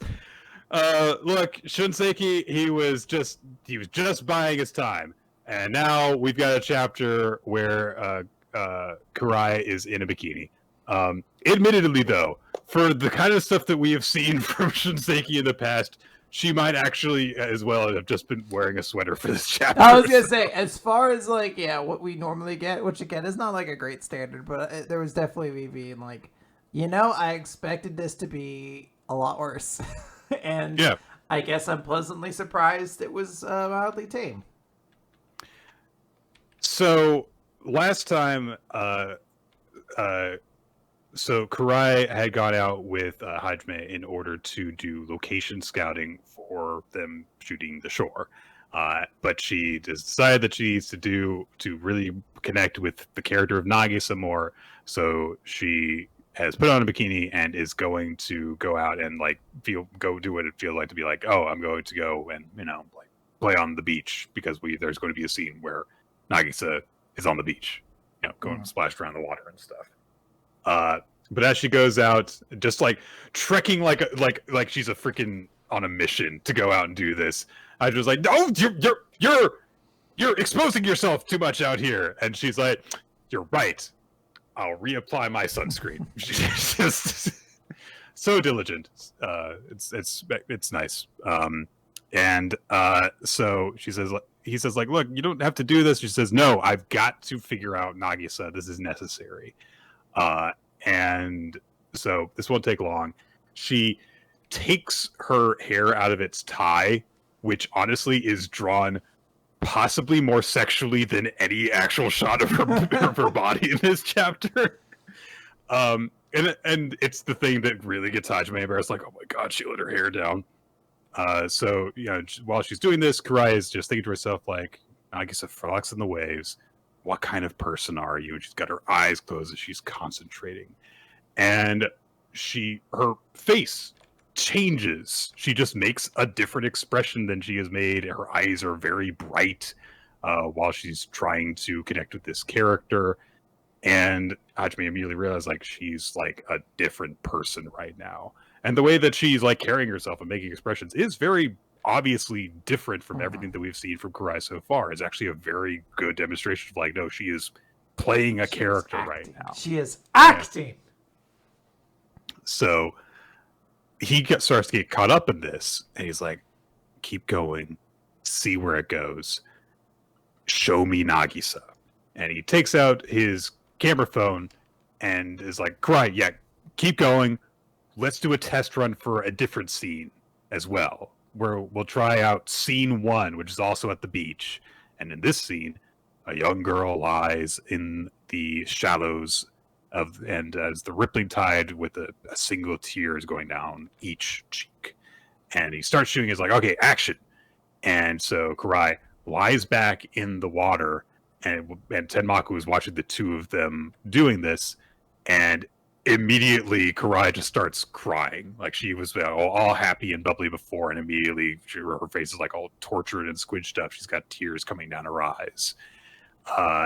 And so they're like, holy shit, she's apparently like completely embodying this role because she just completely switched between emotions immediately. So they go back afterwards. They're starting to head home, And Hajime has got his shoes in a plastic bag because he got caught up in the moment and rushed out into the shallows while wearing his shoes, which is a nice touch. And he's obviously troubled, so Karai asks him about it, and he says, like, I'm just kind of overwhelmed because, you're acting, those tears. And she says, hey, don't be silly. The fact that I did that is because you evoked that as the director. You reacted to my performance, you gave me instructions, and you helped me get closer to the role. And Tenmaku chimes in, and he says, like, yeah, that's what the legit director does, just going running into the waves with your shoes on, with your camera ready to go. Karai also has a flyer that she presents to Hajime for the Apiaransu Student Film Contest, and he's like, "Oh, it's that time of year already! Yeah, wow. There's this prestigious award that goes to successful young talent. I love watching the series every year. Do you follow it too, Karai? Yeah, I registered us." And Hajime's like, "What?" That's great. I love anytime they nail those beats just right. Just can't believe it so much. What? And, yeah. So Karai's like, "Yeah, we're gonna enter the contest with the shore." And she says, "Yeah, let's show the world your talent, Shinichi. The audiences will be blown away by the shore's sophistication, and then my agency won't be able to say no to that." And I love that. I love this for a couple of reasons. One is that we've got like a harder deadline that's going on. There's this pressure, there's stakes, because like, hey, if this doesn't go well, then it's possible that the best actor that Hajime has contact with, he won't be allowed to work with if this doesn't go anywhere. There are, solid stakes of like, it's not just making a film. It's like, we're going to like try and enter a contest. And that means that there's a lot more pressure for it to be good because people are going to actually see it and judge it. And also I like that it fits into with Karai's direct approach to every problem, which is just like, it'll be fine if we just do this. And admittedly, it's an amateur film contest, so it's a pretty good fit. But he's like, no, look, no, this is getting out of hand. I haven't even written the script, so this isn't right. And he objects to it, and Tenmaku just grabs him around from behind and forces him to nod his head. He's like, oh, it's fine. So you're in it now. Yeah. And he explains to Hajime, like, hey, think of it this way. My script's now going to become a beautiful movie, and it'll be critically acclaimed. Once I have that satisfaction, I'm sure I'll be able to pass on.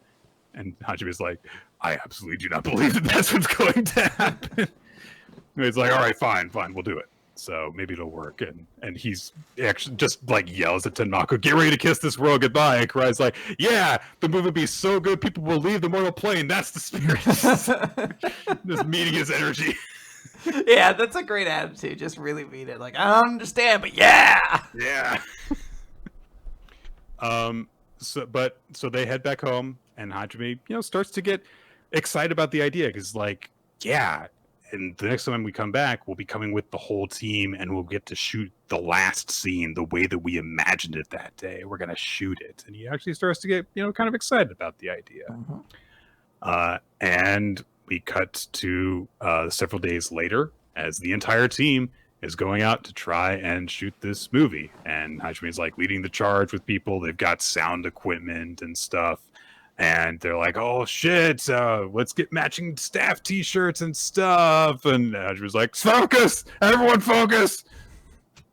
So, yeah, I look forward to things starting to go wrong soon for their first movie project. I look forward to Tenmaku and the Tenmaku, Hibiki, and the rest of the Polaris Storm crew really making a fun movie together. I can't help but look at these people and be like, I don't think I'm supposed to remember any one of these people as this series goes along. I can't even believe you remembered the name Polaris Storm. This chapter is great. I think Hibiki looks super cool during it. It does capture a feeling of like acting, not so much directing because we don't actually really get to see Tenmaku actually give any direction, but I do love seeing that he has that attitude of like, yeah, he's going to jump straight into the water with this camera because something great is happening before him, and he's like, this needs to be filmed or whatever. And I think there's just like this more than any other chapter so far has made me feel like this gets some of the joy of filmmaking and like what that craft is and what makes it so good. Yeah, the chemistry that's involved in it, the fact that it's different creative elements that combine together from different people to make magic happen. That I think that carried it across very well. Yeah. This was definitely a really nice chapter. Yes. Let's talk about Mashle. Let's talk about Mashle, Nick. This is chapter 156, Mash Burn Dead and the Magical Barrage. So, Mash last time took the full brunt of one of Innocent Zero's, I don't know what he calls them, dark energy beam, something like that. He basically takes it, blocks it so nobody else gets hurt, and then he activates Rock Lee mode. I don't know, I think it has a name, but basically he drops his weights. He's like, I'm faster now. I'm going to get close enough to get to this guy. But Innocent Zero is just too strong. He just points his little wand and boom, sends an energy beam. And he just keeps doing it. Mash tries to like dodge. He's like preparing. He's like storing the energy in his flick stronger and stronger. He does do the cool like swivels out of the way of the energy beam attack, but that just gets hit by another one. But he keeps getting back up. And the entire time Innocent Zero just keeps going like, you can't, why do you bother, I'm clearly superior. Finn has a moment of kind of like acknowledging like, this isn't good. Mash is strong, but he can't do anything. He can't get close to this guy because he keeps getting knocked away.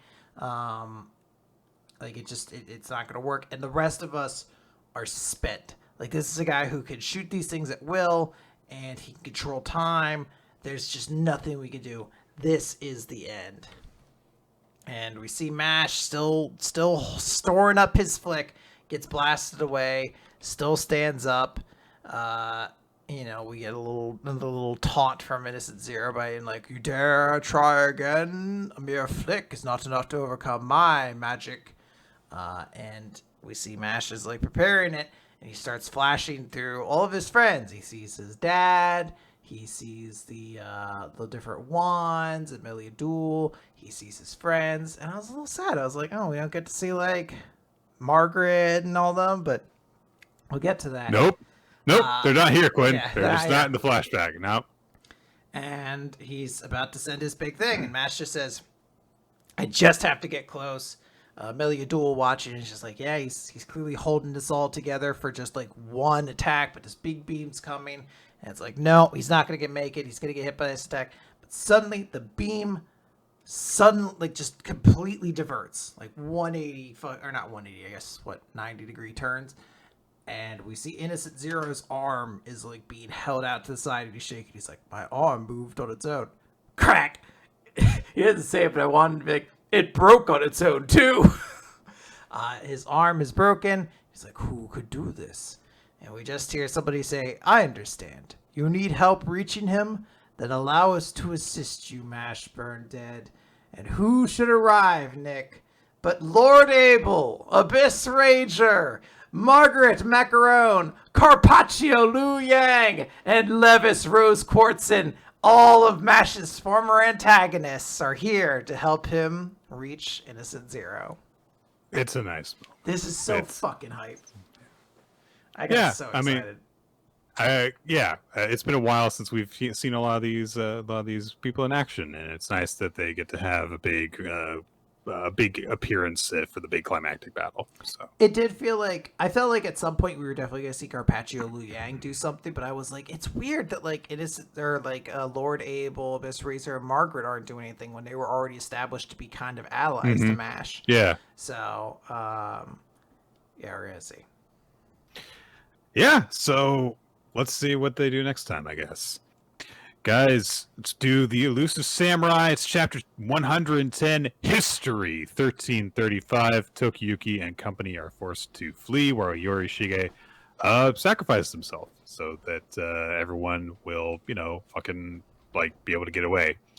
So, Yorishige is led into a room by Moritaka, who I definitely remember this guy. He's just that guy who's just kind of always around, basically. So he says, so all these warriors fell yesterday, and one of them's a Hojo child of Tokiyuki-sama's age. So Yorishige says to himself, Tokiyuki's elusiveness must become legend so that his allies did not die in vain. And so he lays down with, he's got a dagger, and he's like, Moritaka, thank you for staying until the end. In the future, you would have excelled as a commentator. Yeah, for all those times that Moritaka would comment on things, like the one time that happened, I think, in this series. So he says, just narrate my final moments. And Moritaka says of Yorishige, he was a god, loyal in life and death. I need say no more. And as Yorishige just, slashes his throat with a knife, there is narration that says, what was the main reason that Yorishige rose against the Ashikaga? The circumstances of his death suggest nothing so much as fierce loyalty.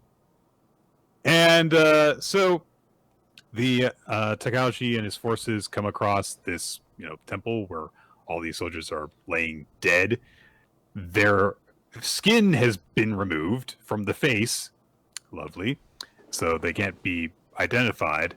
But Ashikaga is like, well, I mean, that one's obviously Yorishige because I recognize his wounds. But they're like, okay, so we won, but all right. And so Ashikaga acts all confident, like, he was crafted to the end. History will name this the Suwa Yorishige War. And he walks outside, he's like, but, job's done. He goes out, immediately runs into a wounded foot soldier who's just got, like, a sword hole right in the middle of his abs. And he's like, oh, shall I examine your wound? Oh, my lord, I'm not worthy. Wow, you got this wound here, and yet it missed your intestines. How blessed you are. I shall grant you a reward for your success and fortune in battle. After all, we are clanmates. And he's like, oh, I'm so glad I fought the Nakasendai War. It's very funny. The moment you said that, you're like, this Nakasendai? He's Nakasendai? What did you say? Nakasendai? It's like, oh, yes. I feel like the vibe kind of changed when I said the Nakasendai War.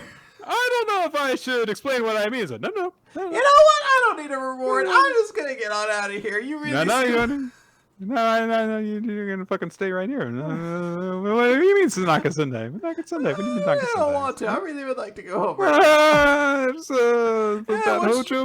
What you'd like is for your intestines to be exploded out of you.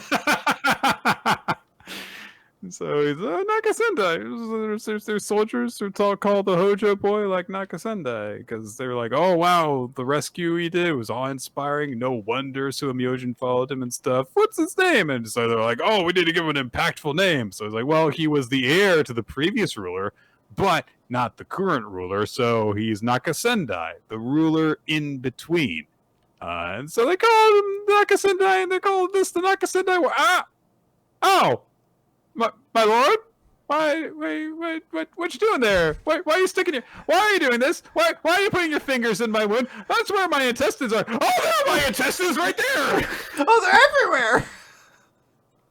And yeah, as Takauji just remembers being led in a mocking chase of Tokiyuki, he puts his fingers in this quarter in diameter slot in the guy's stomach and just fully explodes him. The guy is very dead. I love it because, of course, like, it can't be too gratuitous. I mean, this is very graphic, but, like, he has a very silly face. Like, ah! And I just, it's, I don't know why. It, like, I guess this is that level of, Matsui that's really just great, where you're just like so spontaneously violent for all of a sudden you're like, holy shit. And apparently, yes, Nakasendai becomes like Tokiyuki's title, like his the thing that he would go by in the future. And so yeah, this is like, oh, this is crazy. No one viewed him as just being a puppet for Yorishige. Even Suamyojin's name paled in comparison. And Yorishige's spirit, since he has just died, kind of just sits on the temple watching, the Takauji's army go away, and he thinks to himself, I foresee a future that scarcely remembers your name aside from this single conflict. Yet I also see that if you struggle and survive, it will have an impact on history. Remembrance matters not. You are free to live however you please. The culmination of everything that people strive for is what constitutes history. And he like gathers up Tokiyuki's life in like a set of photographs and just like puts them on a giant mountain of photographs of like all sorts of just moments throughout history, just small moments. Like there's, you know, some battles, but there's also like, you know, just a family walking together. There's a person like excited that they got into school and stuff. It's like, this is what history is. It's just everything that everyone has ever lived through. It's a nice little moment. Yeah. And so Yorishige thinks to himself, spend your days as you wish, Tokiyuki, my child. And a beautiful, lovely full page spread of Tokiyuki watching like the heavens open up above him as Yorishige's spirit departs. But that's not the end of the chapter just yet. We basically just get a little bit of a wrap up of like, hey, all of Tokiyuki's forces have dwindled, and now he is just accompanied by the group that he started with. Shizuku, Kojiro, and Ayako, and Genba. Not even Fubuki's there. It's just the 5 of them right now. So, unfettered, he has to choose his own path. And Tokiyuki thinks to himself as they set off to Kaoji, only you remain. And they get in a boat and they start going across a river in order to get to the next leg of their journey. And we are told the story was just beginning of the boy who still challenged the heavens. So it felt like a very sudden conclusion to a big part of the story happened rather rapidly over the last couple of months. But that being said, I am excited to see what could happen next, because a big problem that I've had with Elusive Samurai in the last little while is there's been a lot of characters I don't give a shit about, and we are supposed to like know who they are and care about them when they are introduced and then die 2 chapters later. And this one is like, oh, we're just down to the 5 characters that actually matter. Yeah, we're at the characters we care about, which is good. Like, I mean, like, look, I don't like pay attention super closely to the historical stuff, but I guess this is starting to like tie to some stuff. I don't know, it's too specific. I think I also heard somebody say that like Tokiyuki fights Ashikaga again at some point, so you know we're right. Building towards that. But I thought this was cute. I should say cute. This was really emotional. It was sweet. It was nice to see Yorishige like I care about you go off. Him and his friends heading off. I don't know. It worked. Yeah. All right, we're back with Black Clover. Yes. Remember what happened last time? We were having a fire battle, and it was like, oh, Mario Leona, is she gonna survive? Was that what we find out this chapter? Nope. No, water battle now, Nick. This is Black Clover, page 359. The dancing princess of the battlefield returns, and we open with Aishier, who we saw was revived, and she is stabbed Nozel, and she's like, "You've grown strong, but this is as far as you can go." Nick, this is the captain of the Silver Eagles, and she's already beaten him. Yep. She is kind of hovering over their base. Everyone is defeated. The various different, what's the family name? Silva? The Silva family siblings are just in disarray. They're all crying because they're like, we're so fucked right now. Aishier is just like, oh, you had the capacity to grow stronger to the 2 like super city siblings, but you decided to be prejudiced dickheads and they fucked you. Oh, if I hadn't died, maybe it'd be better. Oh, well, turn into angels and it'll all be better. Everyone will be equal then. One of them thinks, like, maybe this is the right move. But Noelle shows up. And I don't know. She's like, Solid, don't say that. Your name is Solid Silva. Be a cooler character with a name like that. I like it because the perspective is from down above, but like in my mind, I can't think, but she's like got like this squat attitude, like she's like dating DeVito height right now. She does kind of look like that just because the perspective creates a weird forces them together. Yeah, a weird illusion. But like, yeah, like I think she's like, "Don't worry, Noelle, Solid, I got you." I'm gonna go up there and I'm gonna kick our mom's ass. He's solid can have you an egg in this trying time. We see Aesir's just like, oh, you look just like I did when I was your age. If you die, then we'll be reborn together. And Noelle's just like, look, I only got to see her once as like a soul, but I'm sure that was Mary, your mother. And you may be Aesir Silver, but you're not my mom. I don't know who you are, but you're just somebody we have to defeat and surpass. It's a pretty cool moment, honestly. We cut to a flashback because Noelle is just like, how could she possibly have gotten stronger? Where Noelle is crying, looking at the ocean because she thinks Asta is dead, and she notes that she can't use Saint Stage anymore. And I forgot the reason why, and I asked the Discord, I was like, is it because Undine went back to Queen Pikachu? And they were like, I think so. I think she might have also just been weekend. Did you do that before? I don't remember. Yeah, I've dropped Queen Pikachu before. That was too good, man. I try. But Noelle's just like, it didn't matter. Like, against Master Luscious, I couldn't have done anything. But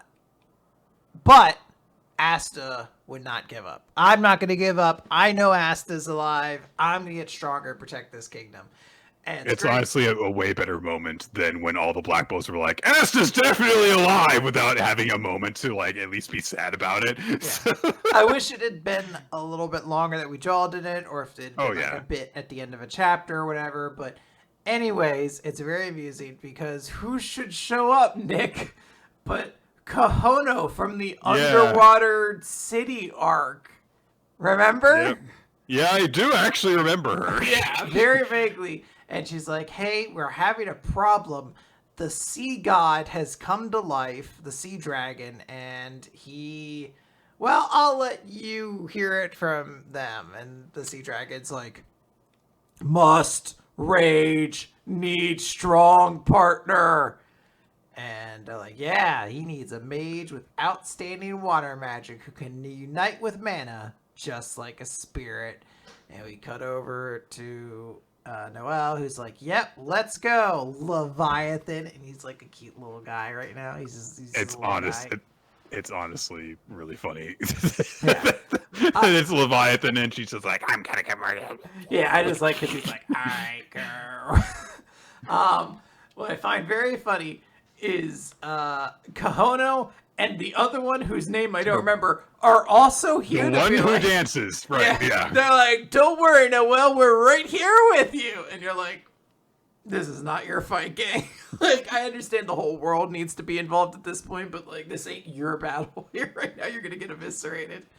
Her siblings are amazed that Noelle, even at this point, can still get stronger. We end with Noelle activate Valkyrie armor, dragon form, and she has her new armor, and she's like, I'm gonna surpass you, Mom. And I still don't have pants! No. That's just not allowed. Dragons wouldn't wear pants, Nick. Just think about it. I mean, I guess you have a point. Yeah, I mean, like... Think of a dragon who wears pants. You can't say Fin Fang Foom, those were underwear. Nope, can't do it. Yeah. That's right. There was only one, and I took it from you. It's Fin Fang Foom. It's all right. Yeah, it's okay. I'm sure that we'll be bombarded with like, Nick, why don't you think of this one dragon? Come on, Savage Dragon. What about him? Yeah. So, yeah, I really want to like this moment more.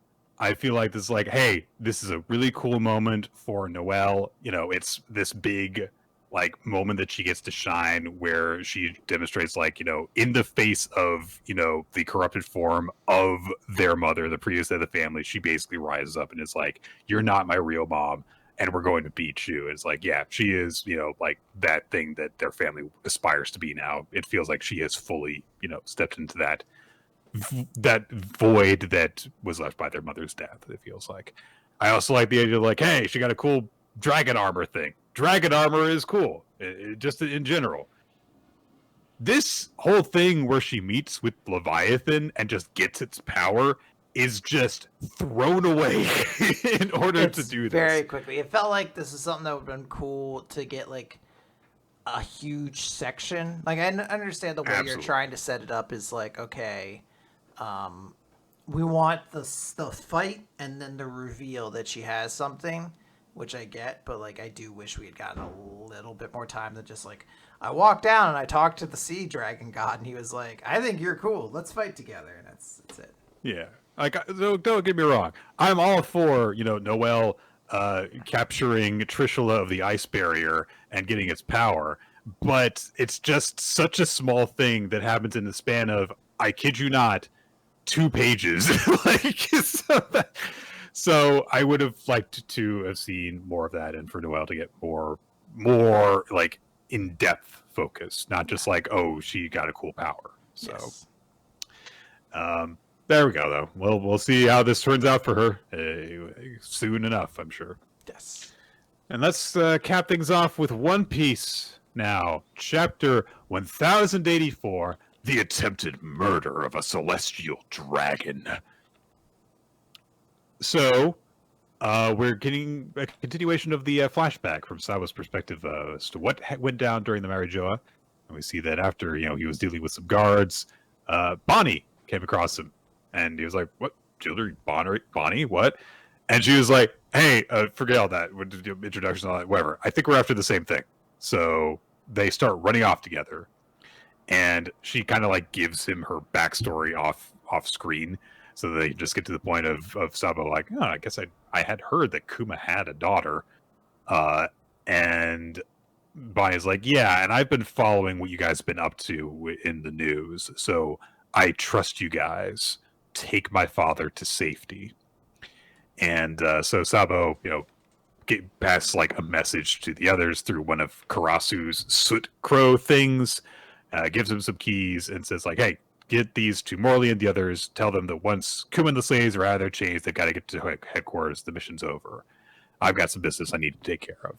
And then he says to Bonnie, what's our next move? And she says, I got to go to Egghead. I'm going to ask Vegapunk if there's a way to bring my father back to his senses. And if he doesn't... they then like have to hide from some guards. Just totally unnecessary. Sabo princess carries Bonnie up into the rafters. It's that moment where you're like, I mean, she's a supernova, but she's still a woman. Sabo needs to save her from this important scene where the guards show up so they could be like, nobody here. By the way, have you ever heard of the room that shouldn't be and no one should look inside of it? We should go. Yeah, what was the combination to that room again? It's the same as my girlfriend's birthday. You know the one. So, I gotta sneak into that guard's office later and find out when his girlfriend's birthday is. This is straight up bad NPCs in a video game shit where it's like, I hope no one walks into the velvet room and takes the key under the drawer. You're like, the drawer. So Sabo's like, okay, in order to get to Egghead, you gotta go to the New World. We're heading in the opposite direction, so good luck to you. And they just part ways from there. So they met, basically agreed to work together, and then had to go in separate directions. So I was like, all right, sure. I will take this in a flashback, certainly, because it's a nice, fast way of addressing that. So they go off. But meanwhile, said secret meeting is happening, and Cobra has been brought before the leaders, and they're like, all right, what do you want to talk to us about? And Cobra, sorry, this is a very big moment of lore that leads into what seems like a really big reveal. Yes. Or hint towards a reveal, I should say. So Cobra says, 800 years ago, the world government that we know today began. It was created by a group of 20 kings as the newly styled creators of the world. And they moved here to Marijoa with their families, where they became known as celestial dragons and has ruled over the world for the 8 centuries since. Amongst them, the 20 kings have always been equals. To prevent one from ruling over the others as a dictator, they created the empty throne and placed 20 weapons around it to symbolize their oath to never claim that seat. In the 20 kingdoms that had lost their royal families, new kings were chosen whose rule continues to this day. Therefore, the first 20 dynasties' names are no longer found in the lands from whence they came. But Alabasta is different. The monarch at that time was Queen Lily of the Nefeltari dynasty, who was counted among the first 20, but did not become a celestial dragon. She chose to return to Alabasta and continue the Nefeltari line in her homeland, where the name still reigns, which is why there are actually only 19 weapons surrounding the throne. And everyone's like, yes? Some One Piece fan video is like, I was right, I counted them, there was only 19, I knew there was a reason. It's got to be at least one. So Cobra says, well, I was going through old historical documents from my royal library. The only history one can peruse there comes from documents after the span of the Void Century. And yet, there is no mention of Queen Lily's name. She did not come back to rule Alabasta after that. Lily's younger brother took the throne in Alabasta instead. Is there anything you might be able to tell me about her? And one of them is just like, well, that's what you wanted to ask. And as they start talking about this, we see that the ruler with the giant-ass crown is listening to this in a different room over Denmushi. And so it says, it was 800 years ago. It's recorded fact that the ruler from the Nefeltari dynasty did not live here. We assumed that she had gone back home, whatever her reasons or actions were. They've long been lost to the corners of time, so I can't help you. And Cobra pauses, and he's like, all right then. In that case, what is the D? You gotta be careful about the way you say these things in English, my man. So like, one of them's like, the D. You mean penis? Just like says it like you mean your wee wee. Wee weens? And then like the dude next to him nudges him. It's like, no, dude, that secret thing from the Void Century. And he's like, oh. I thought he was referring to his schlong. I thought he meant our dinglings. That'd been weird. Oh, we have to kill you now because of the Void Century thing we just mentioned. I'm sorry. I guess it would have been better if we did just talk about penises. Oh, man. And Cobra reveals his killer bit of evidence for this case, which is there's an 800-year-old letter that has been passed down through their line of kings. Ooh. And then we start coming around to some of the chaos that has been happening outside. Shirahoshi got kidnapped again. And Kuma's got her all bound up in a big-ass chain. She's like, help me! And Charles is like, yay! I'm an asshole! Woo!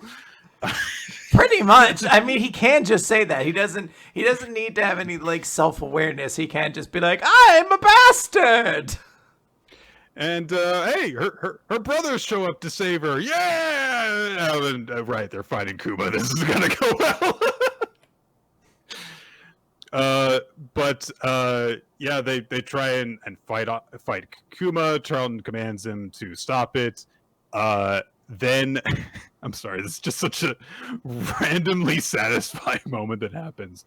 Rebecca is watching this happen to, the new friend that she made. And everyone's like, oh, it's that guy. And Sai steps in and is like, can I do it this time?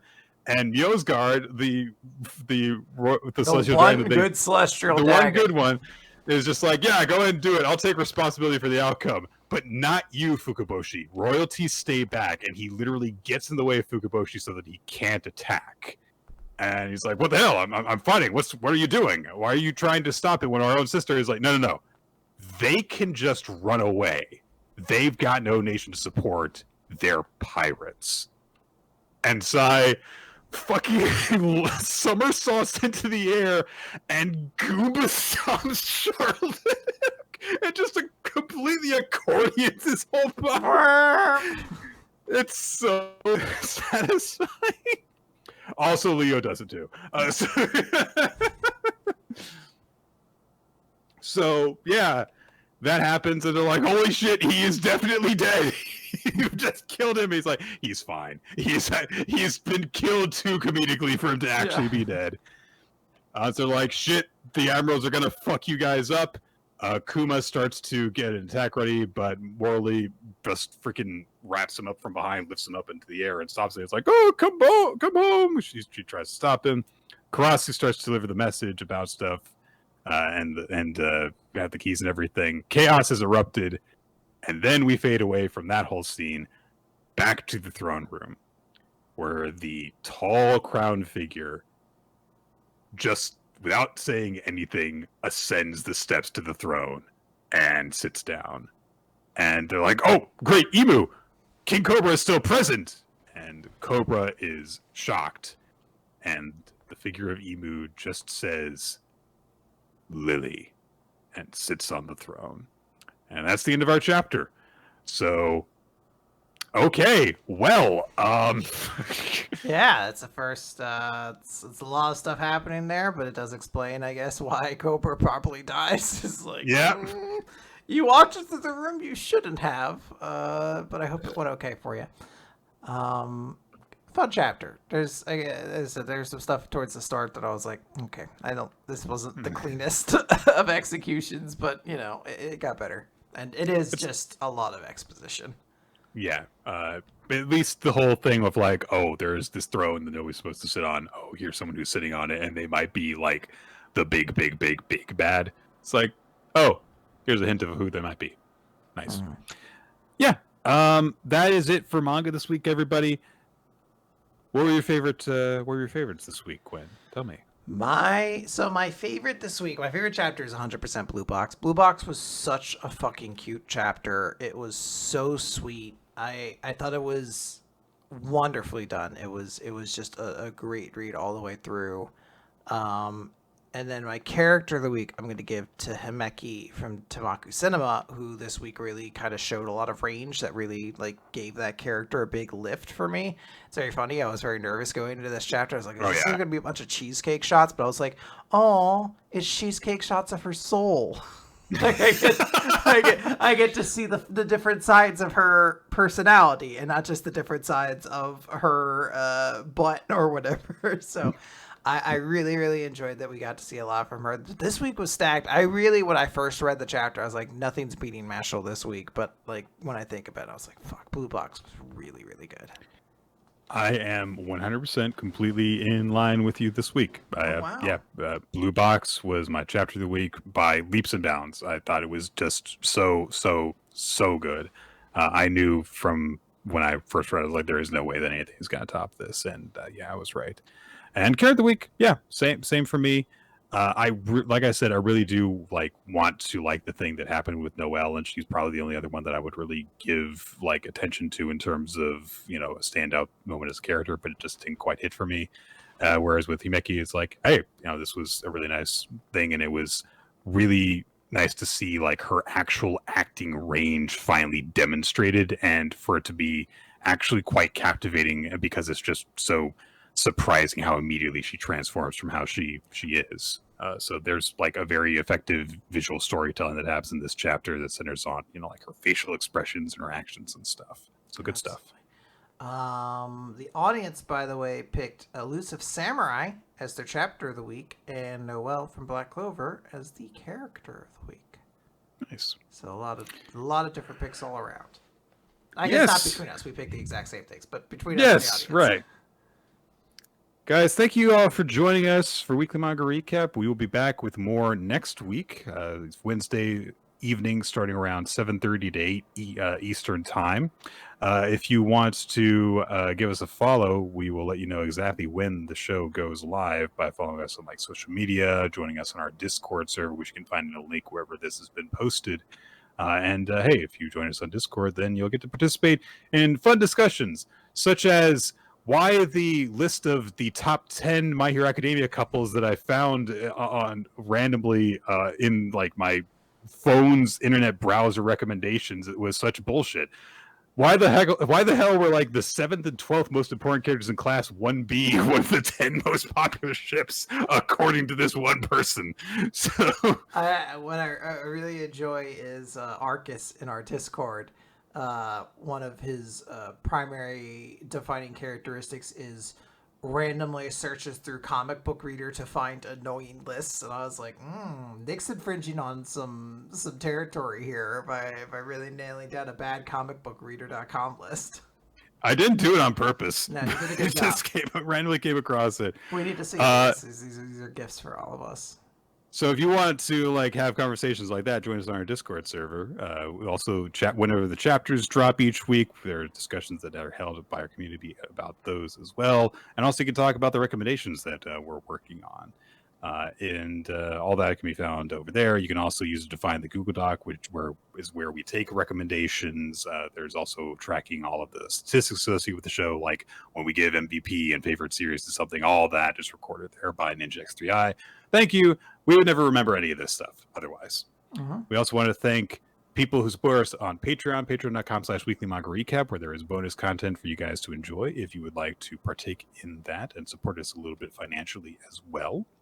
And we also want to thank Milo Jack Stillitz and Winsdale Cheddar for creating the opening sequence of the video version of Weekly Manga Recap. You can watch that over on our YouTube, youtube.com/Weekly Manga Recap. It also has some occasional title cards by Steve Man, whose artwork you can find online by searching for Steve Man Art. It will be wherever boobs can be drawn, which is many places. And last but not least, we would like to thank you. Yes, you, right there. Me? Yes. Oh, but also you. Yes, exactly. Why are we thanking you? Yeah, just cause. Aw, that's sweet. Yeah. Everyone needs to be thanked. I think next week we're going to be talking about Blank Canvas, which I have already added several beans to the cry jar over. So expect a lot of emotions leading into that one. It's going to be a real chipper discussion. Absolutely. Yeah. This is going to be me being like, I also didn't value my teachers who gave me a lot of motivation and direction enough. It's going to be a good time, everybody. Yeah. Make sure you tune in. Is that how we leave? Is that how we end the episode? I don't know.